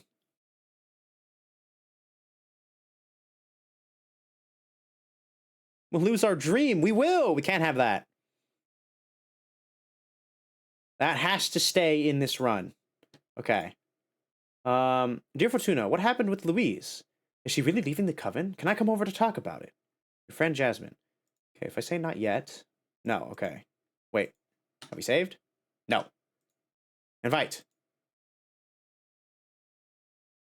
Okay. We need like a key moment to happen. Fortuna, Louise just came by before I left home to visit you. She's leaving for good. Why did you tell her to leave? I'm sure we could have sorted things out with Adana. Ah, welcome, Jasmine. First of all, I didn't tell her to leave. It was the deck that suggested she should go, to avoid a major tragedy. The situation with Adana wasn't going to end well. And I'm a living witness to how sour things can turn when dealing with our leader. And secondly, it was either that or spreading war on Earth, and Lise was totally against it. It was checkmate for our friend. She had to escape. I see. I can't believe Adana caused a precious member of our community so much distress she was forced to leave. Our leader's ambition is out of place. Whoa, Jasmine's talking the revolutionary talk. No. I shouldn't doubt Adana's judgment. She's the one able to speak with the gods, after all. There must be a cosmic plan to all this. Some gods they are. Fortuna! Anyway, how is Louise? Where's she going? Did she manage to leave unnoticed? Yes. She doesn't have a project review for another couple of months. So she just packed all her stuff discreetly. She didn't tell me where she plans to go, but she said she'll contact us when it feels safe. Also, Louise wanted to thank you for your help. She seemed happy to break away from Adana. In the end, she's sorry she couldn't come by to say goodbye in person. She used all her time weaving something for you. It's a pith cloth. She had a surplus of war energy from the experiment she did for Adana. Here. Oh, the pith cloth. Oh, it's a new card back. Or wait, no, it's a new, what is that? Symbol. It's a new symbol. Soldier's pith cloth. Pith cloth weaved by Louise with entelechy harvest from soldiers. A present for Fortuna. Oh, that's so cool. So we can get more. We'll get more symbols and backgrounds, I would imagine, as we go. Ooh, we might be able to craft a full deck. I really hope we do. That would be so sick. Then we can print it out. Yes. Oh, it's beautiful. I humbly accept it. And I bet because I picked that, I'll have access to that, where if somebody else picks something else, they have access to something else. That's so cool. It'd probably be a different cape. Maybe. I don't know. I'd have to play through it again. Louise is great, right? I'm gonna miss her. Thank you so much for helping her, Fortuna. I guess that the coven doesn't mean anything if its witches aren't happy. Tell me about it. I'm sorry. We need to take you out for a stroll. Smell the flowers again, pet a cat, watch some children play in the river. I'm all for the first two. I don't know about that third one. That third one's it's a little. I don't much care for children. They're kind of weird. I say that's the best medicine for your case. Just 800 years to go, huh? Oh, just 800 years to go, huh? Fortuna. It's all right. I'm doing a lot better from just being able to talk to other witches. Kids are weird. Kids are weird. I mean, I guess that's why they're kind of entertaining, but Jasmine is also real pretty. That's what I'm saying. Everyone that has come through my fucking window has been a gem. Ah. Whoever did the character designs for this, I need to find them, and I hope that they have commissions that are affordable, because I kind of want maybe something in their style. That'd be awesome. Look, I'm going to go leave now, but I'm going to think long and hard about some ways to improve your life here. Thank you, Jasmine. Take care, and thanks again for helping Louise. God, yeah, that'd be so cool. It would be. It would be amazing. Actually, wait a minute. What is it? I need some herbs to help with a friend. Grief, or on second thought, never mind. Let's get them herb. I think the herb will help. I need some herbs to help a witch friend. Grief. Oh, you've met with Grief, the architect. Dahlia's friend. Dahlia. Just saying her name. She's never got time for me. Now I'm jealous. Haha, it was a business visit. She seems like a very busy witch. And what does the fabulous Grief need from me that she doesn't even have time to ask me for in person? Oh my, you're actually jealous. She's not the one asking anyway. I'm asking you as my friend to help me help her. Okay, anything for you. What are these herbs for? Grief's been... Ooh. Do we tell Jasmine? I don't know if we tell Jasmine. Just something to ease her mind. I think that would probably be fine. Because the whole behemoth thing, we're still kind of figuring that out. I feel like it might be a little too soon to go spreading that around. I trust Jasmine. Oh, maybe we do tell her, though. Jasmine is good. She's one of the good ones. Oh, I feel like Grief might get mad at me though. I don't want to get. She's also really hot. Fuck. I hate these situations. Let's just go with something to ease her mind. I feel like eventually she'll learn anyway, but for now, that's all we really need. She just needs something, you know, to take the edge off. Let her chill out for a bit. Something to ease her mind. Is she stressed or she's really anxious about a personal problem? I'm looking for a way to heal her. But whatever ritual we attempt, it would help to have her relaxed. I see. Well, that's a pretty common ailment, a distressed mind. I have something on me that might help. Oh? Oh boy.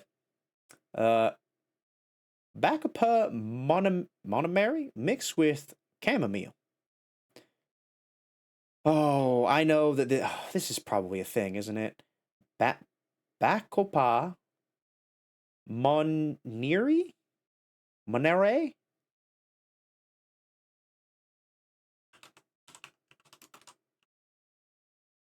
Yep. It is actually a thing. It is a perennial creeping herb native to the wetlands of southern and eastern India, Australia, Europe, Africa, Asia, and North and South America. Wow, it's literally all over the place.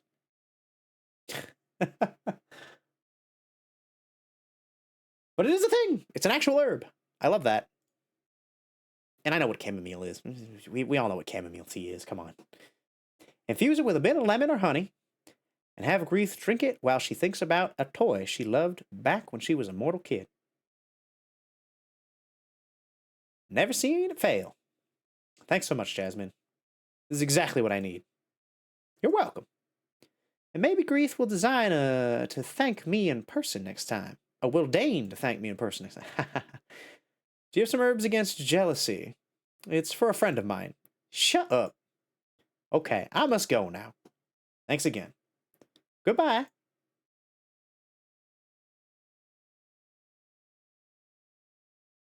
Did that also not save? 26 minutes ago? Bro. When is it gonna save? What if we sleep again? I needed to save. I don't want to have to do all this over. I thought for sure after that conversation it would save. Okay, hold on. Let's go back to sleep. If sleeping is a good way to save, then that's actually kind of a big deal. All right, so we dream about my behemoth rhetorics. Your sister Patrice is sleeping on a hammock. She seems to be having a nightmare, but you can't manage to wake her up. You decide to meditate and travel inside her dreams. Patrice was dreaming she was playing poker with a bunch of naked old men. They forced you to join the game, and now you're both trapped. What a dream that is! Wake up? Oh, come on. It still won't save. That's insane. Text speed, default. What if I put it to slow?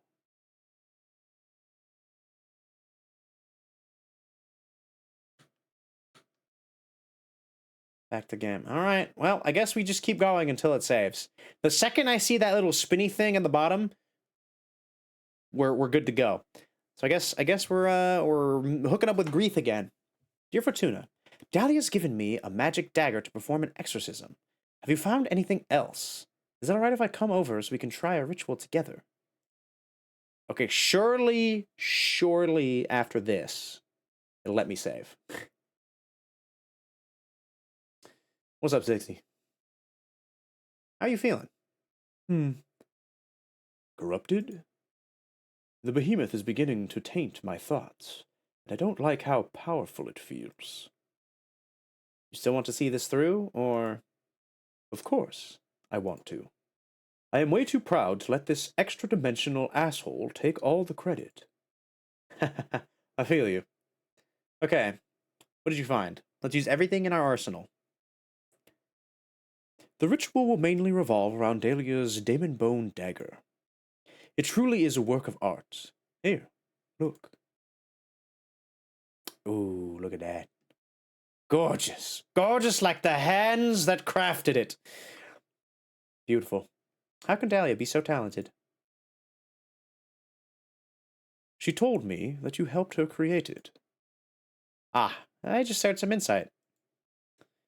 What about? She wanted to know what kind of essence to use to enchant the dagger. To craft a blade that has the highest affinity with you. Whoa. So that's why she called it the Blade of Truth. I love it. This is the best dagger I could get. You totally get me, Fortuna. Thank you so much.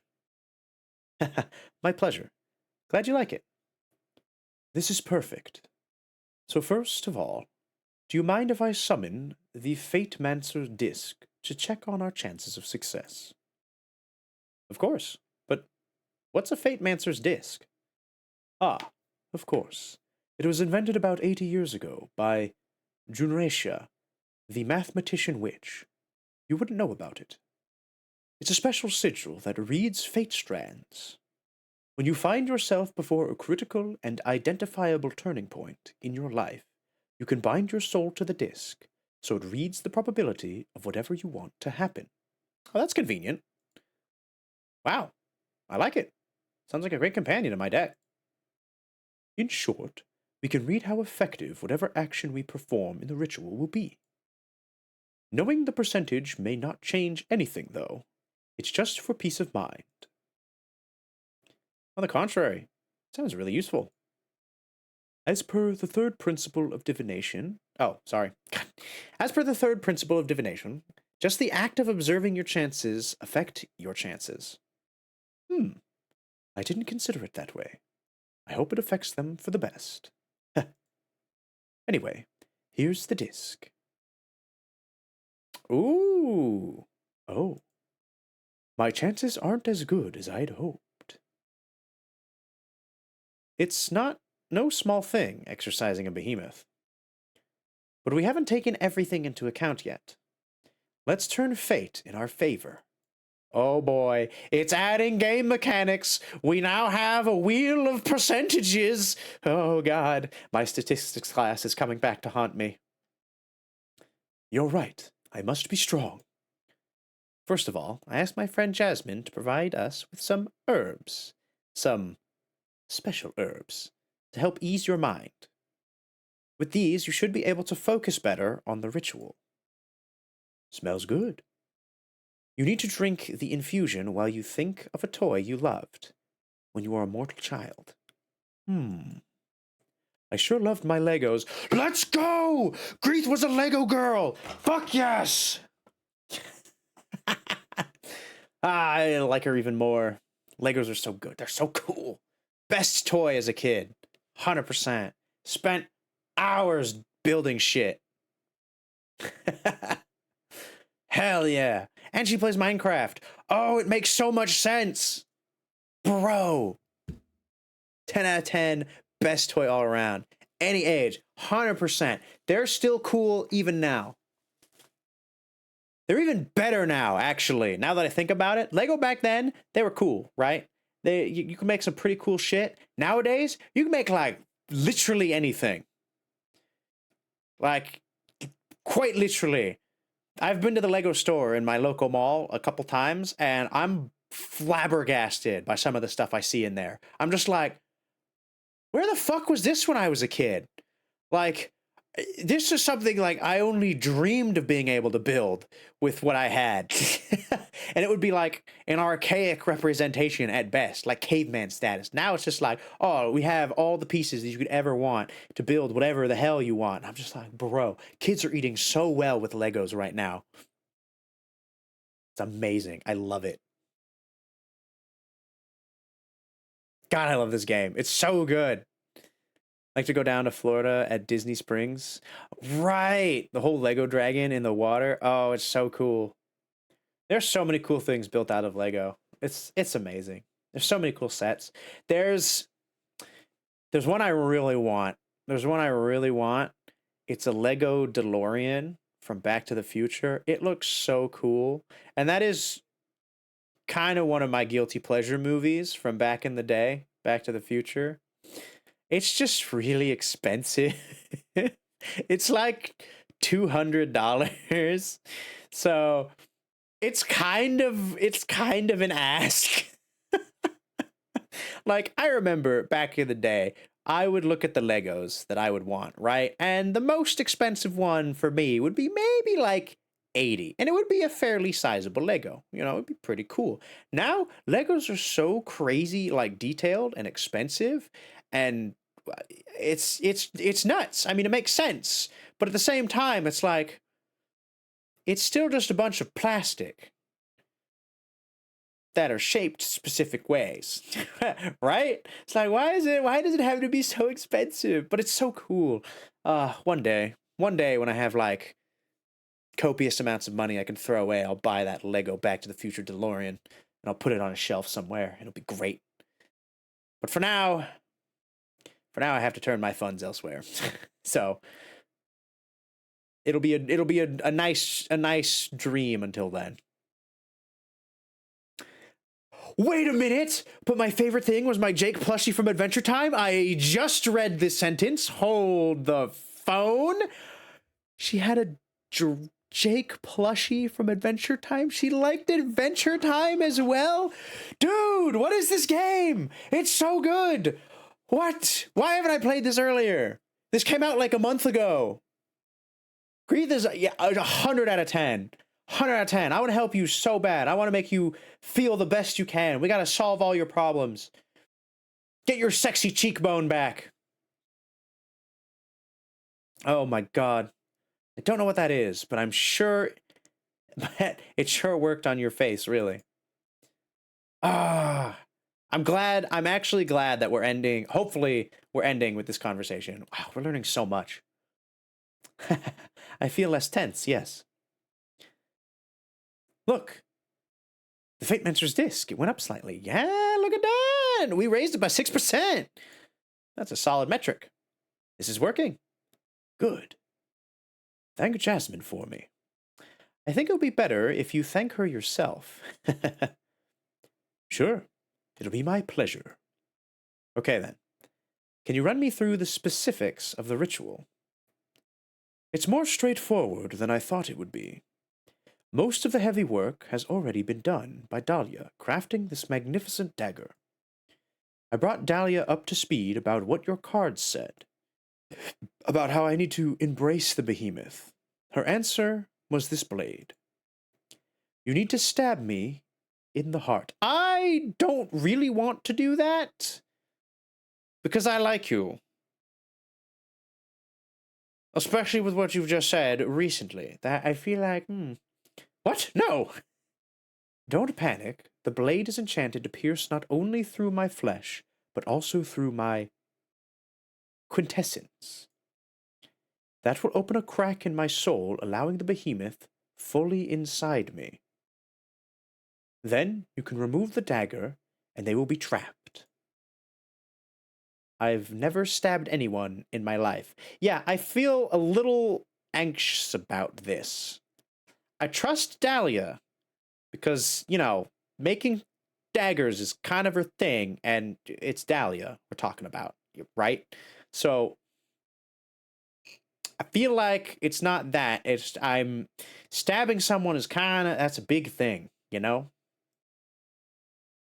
It's not so much stabbing as precision cooking. You do cook, right? Yeah, I know my way around the kitchen. But this? I can't do it myself, Fortuna. I believe in you. Why don't we call Dahlia and have her cut you? No. I want you to do it. I feel a special connection to you.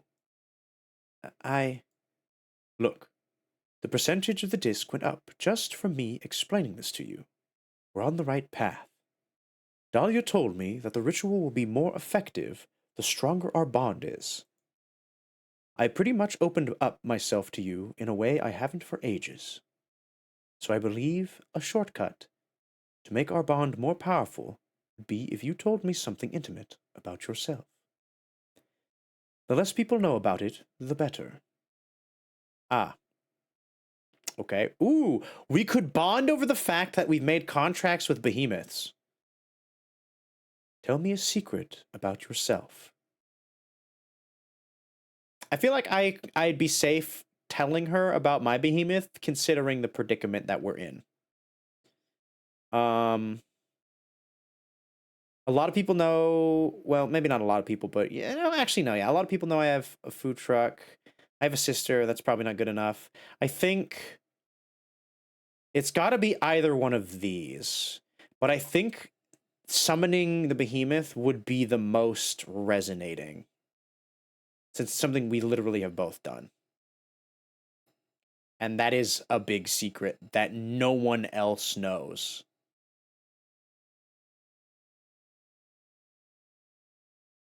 Yeah, I think this would give us the best chance.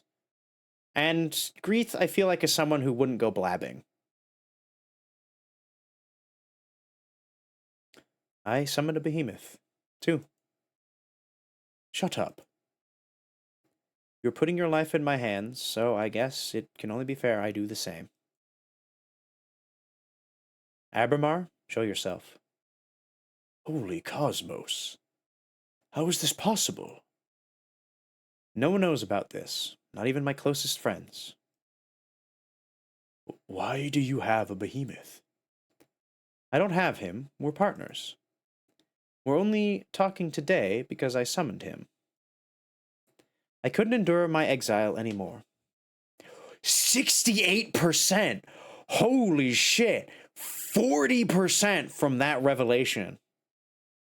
That was a big one. Yeah, okay. So I called upon him, and we're working together to regain my freedom. Abramar is the one who taught me how to channel Arcana to build my own deck. I owe him my life. That is, for a lack of a better word, so cool. Oh, and she's so down with it. Oh.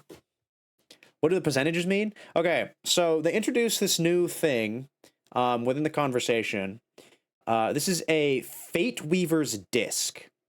If in the game, if you're at a critical life choice that you know the outcome is like life changing, you can bind your soul to the disc, and it will give you a percentage on how the choices will go. So it can kind of give you a better idea of where you're going and what you're doing.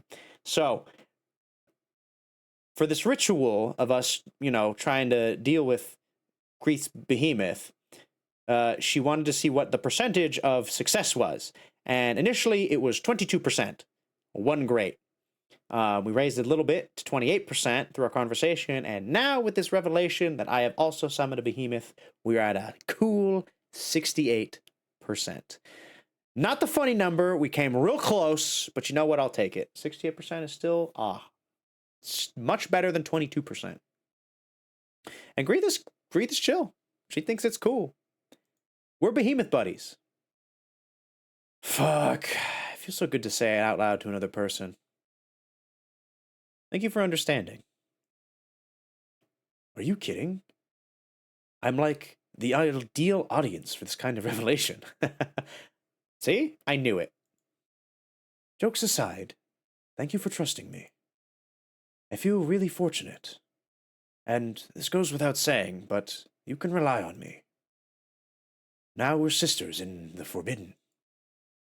The best kind of sisterhood there is. Wait. Are we going to make a sisterhood of rebels? Of behemoth-wielding rebels? We're going to shake up. Ooh, we're going to make a new coven? A behemoth coven? Ooh, hold on. Okay, pin this idea. I'm making a prediction. I'm reading the cards in my mind that we are going to form our own coven of behemoth contracted witches. That would be so sick. Yeah. We'll get the whole squad. We'll get Dahlia. We'll get Jasmine. We'll get Louise. Who else have we met? Maybe that Arbiter? Maybe not. I don't know. The Sick Coven. Yeah. Abramar, you can leave us now. Understood. Time to put me under the knife. I'm not ready yet. You'll never be more ready than now. And I'm ready to accept any consequences. Just let me meditate for a couple minutes, just to gather my focus, okay? 2 whole minutes? That I have, sure. Thank you. Moment of truth. Oh, right. Moment of truth.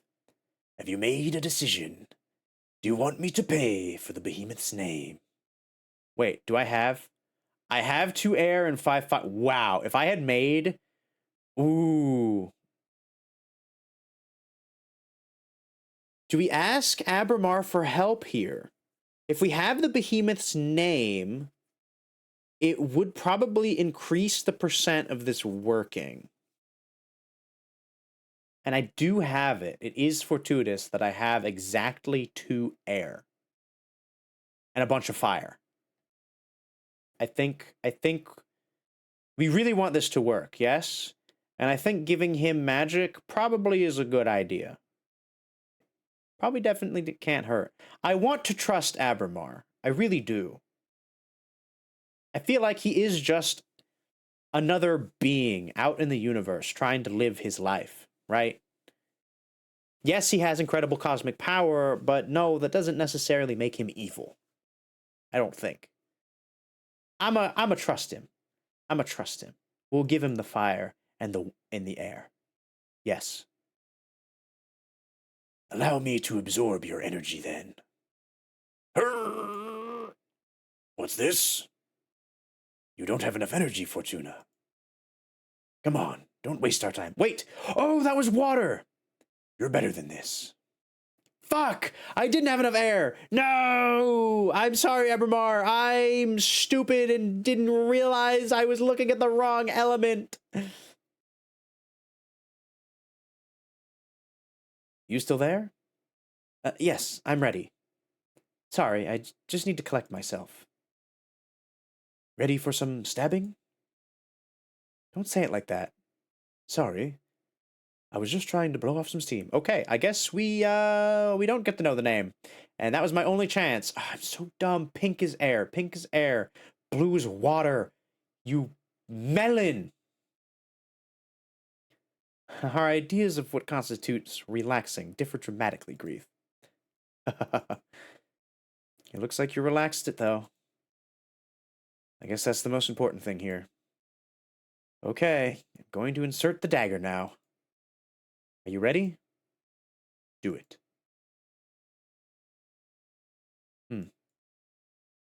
It didn't work. I'm so sorry, Grief. Maybe I didn't use the dagger properly. No, you did everything just right.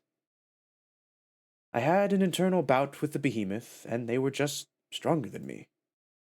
I guess I wasn't destined to be free. Not yet, at least. This is who I am for now. Better accept it and start preparing for the real problem. Adana? Adana. What are you going to do? My initial impulse is to flee. But I'm too proud not to face Adana directly. So I guess before I do anything hasty, I'll retire to the Gem Skull Belt and meditate on my options. I'm sorry the ritual didn't go well.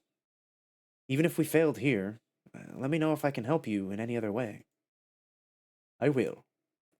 Thank you for everything, Fortuna. And hey, I'm not going away empty-handed.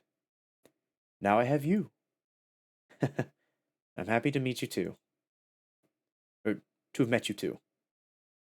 Okay, better leave now. I hope to see you soon. Yeah, me too. Take care.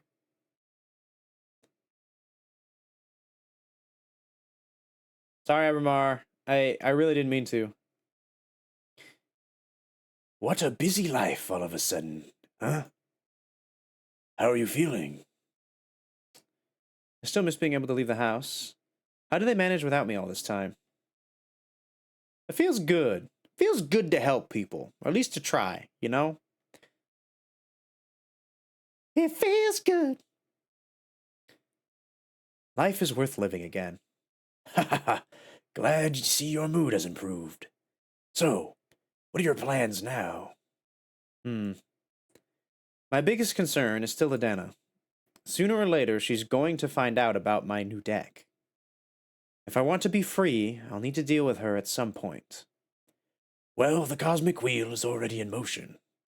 Look how quickly you've reconnected with the Covet. Just stay alert and seize any opportunity the universe throws at us. How do you do it? Manipulate fate. You tell me. We're not so different. Not really. I mean, I get to read into possible futures, but escaping from Adena's sentence was an impossibility until I summoned you. Are you sure? It was by your will that I appeared. You're the one making the jigsaw fall into place. Are you suggesting that I'm the one that created you? What? Please, witch. I was just trying to encourage you. You owe me a lot, and you're paying a high price for all of this. Don't forget. But you summoned me.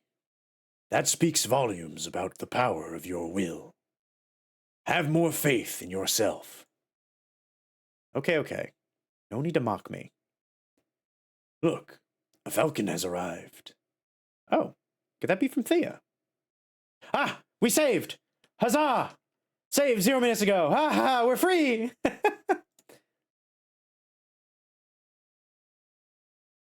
Okay. Back to just the chill music. There we are. Goldie, let's chat. Of course. We're going out with this again, because I like ending with this music. It's a nice ending theme. Ooh. What a long stream. What a long... It was a lot longer than I normally go. 4 hours? That was a good, like, hour and a half. Longer. We got a lot done. That was a lot of fun. God, I love this game. It's so cool. I want more people to play it. Alright. Where do we send ya? Where are we going? We got a raid. I don't care if it's later than we normally are. We're gonna raid. We shall go into that land beyond the veil. As in another stream. But thank you everyone so much for joining me this evening and hanging out. It was a lot of fun. I love this game. I really do. Let's see. Ooh. Hold on. How long have you been going? Ooh, dang it, you've been going for just as long as I have. Thanks for stream. Yeah, thanks for hanging out. And thanks for making the card. Remember, I'm going to be posting those to Twitter. So if you'd like to save it, be sure to check there. Because that is a thing that I can do. Also, I may have... Hold on. Music was a little overpowering. I apologize. Again, I will be posting all the cards that I made tonight to Twitter. Because I think we made 3? Or did we make 2? I don't remember. But it's within the limits of Twitter's allotted images that you can put on a post. Oh, I'm torn. I don't know who I want to raid. There are 2 people that I'm staring at right now. Hold on. I know the great decider. Who have I raided more recently? That will decide. Yes. Check my mod actions. Okay, that was last month. Ooh, that was 3 months ago. Okay, we're gonna raid the person I haven't raided in 3 months. I think that's fair. I imagine they'll probably be going for longer anyway. I think the other person who I'm thinking of might be ending soonish. But we're gonna go raid Shrieker Sly, who doesn't normally stream at this hour, so I'm happy to throw some more love her way. She's playing some Baldur's Gate at the moment, so it's still, you know, fantasy, magic stuff. Good stuff. I also think she does like tarot, so, you know, maybe she doesn't know about this game, and it'd be a fun way to introduce it to her.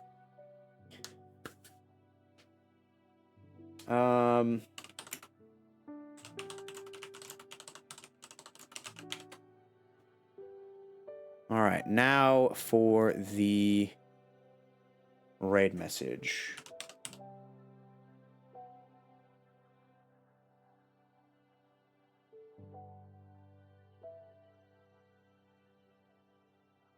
Oh, interesting. Okay. I kind of like this. The fates have decided, raid. Yes. Little card. And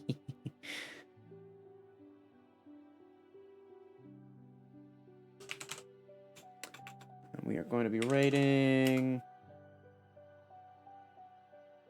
lovely Sly. Sly's a lot of fun. Even if you're just lurking. It's a good time. Let me see, before we get going though here. Again, thanks everyone for joining me. We're going to be streaming again tomorrow, same time, 5:30 p.m. Pacific Standard. We're going to be going back to some more Witcher. Back into The Witcher 3. We just met up with the Bloody Baron. We just got kind of our first major quest from him. So that's what we'll be doing tomorrow evening. We'll be hunting some monsters out in the lands of Temeria. So I hope to see you there. Other than that, hope you have a wonderful rest of your evening, afternoon, or morning. Wherever you hang your hats, wherever you rest those weary souls. I wish you well. So until next time, ciao for now. Farewell everyone.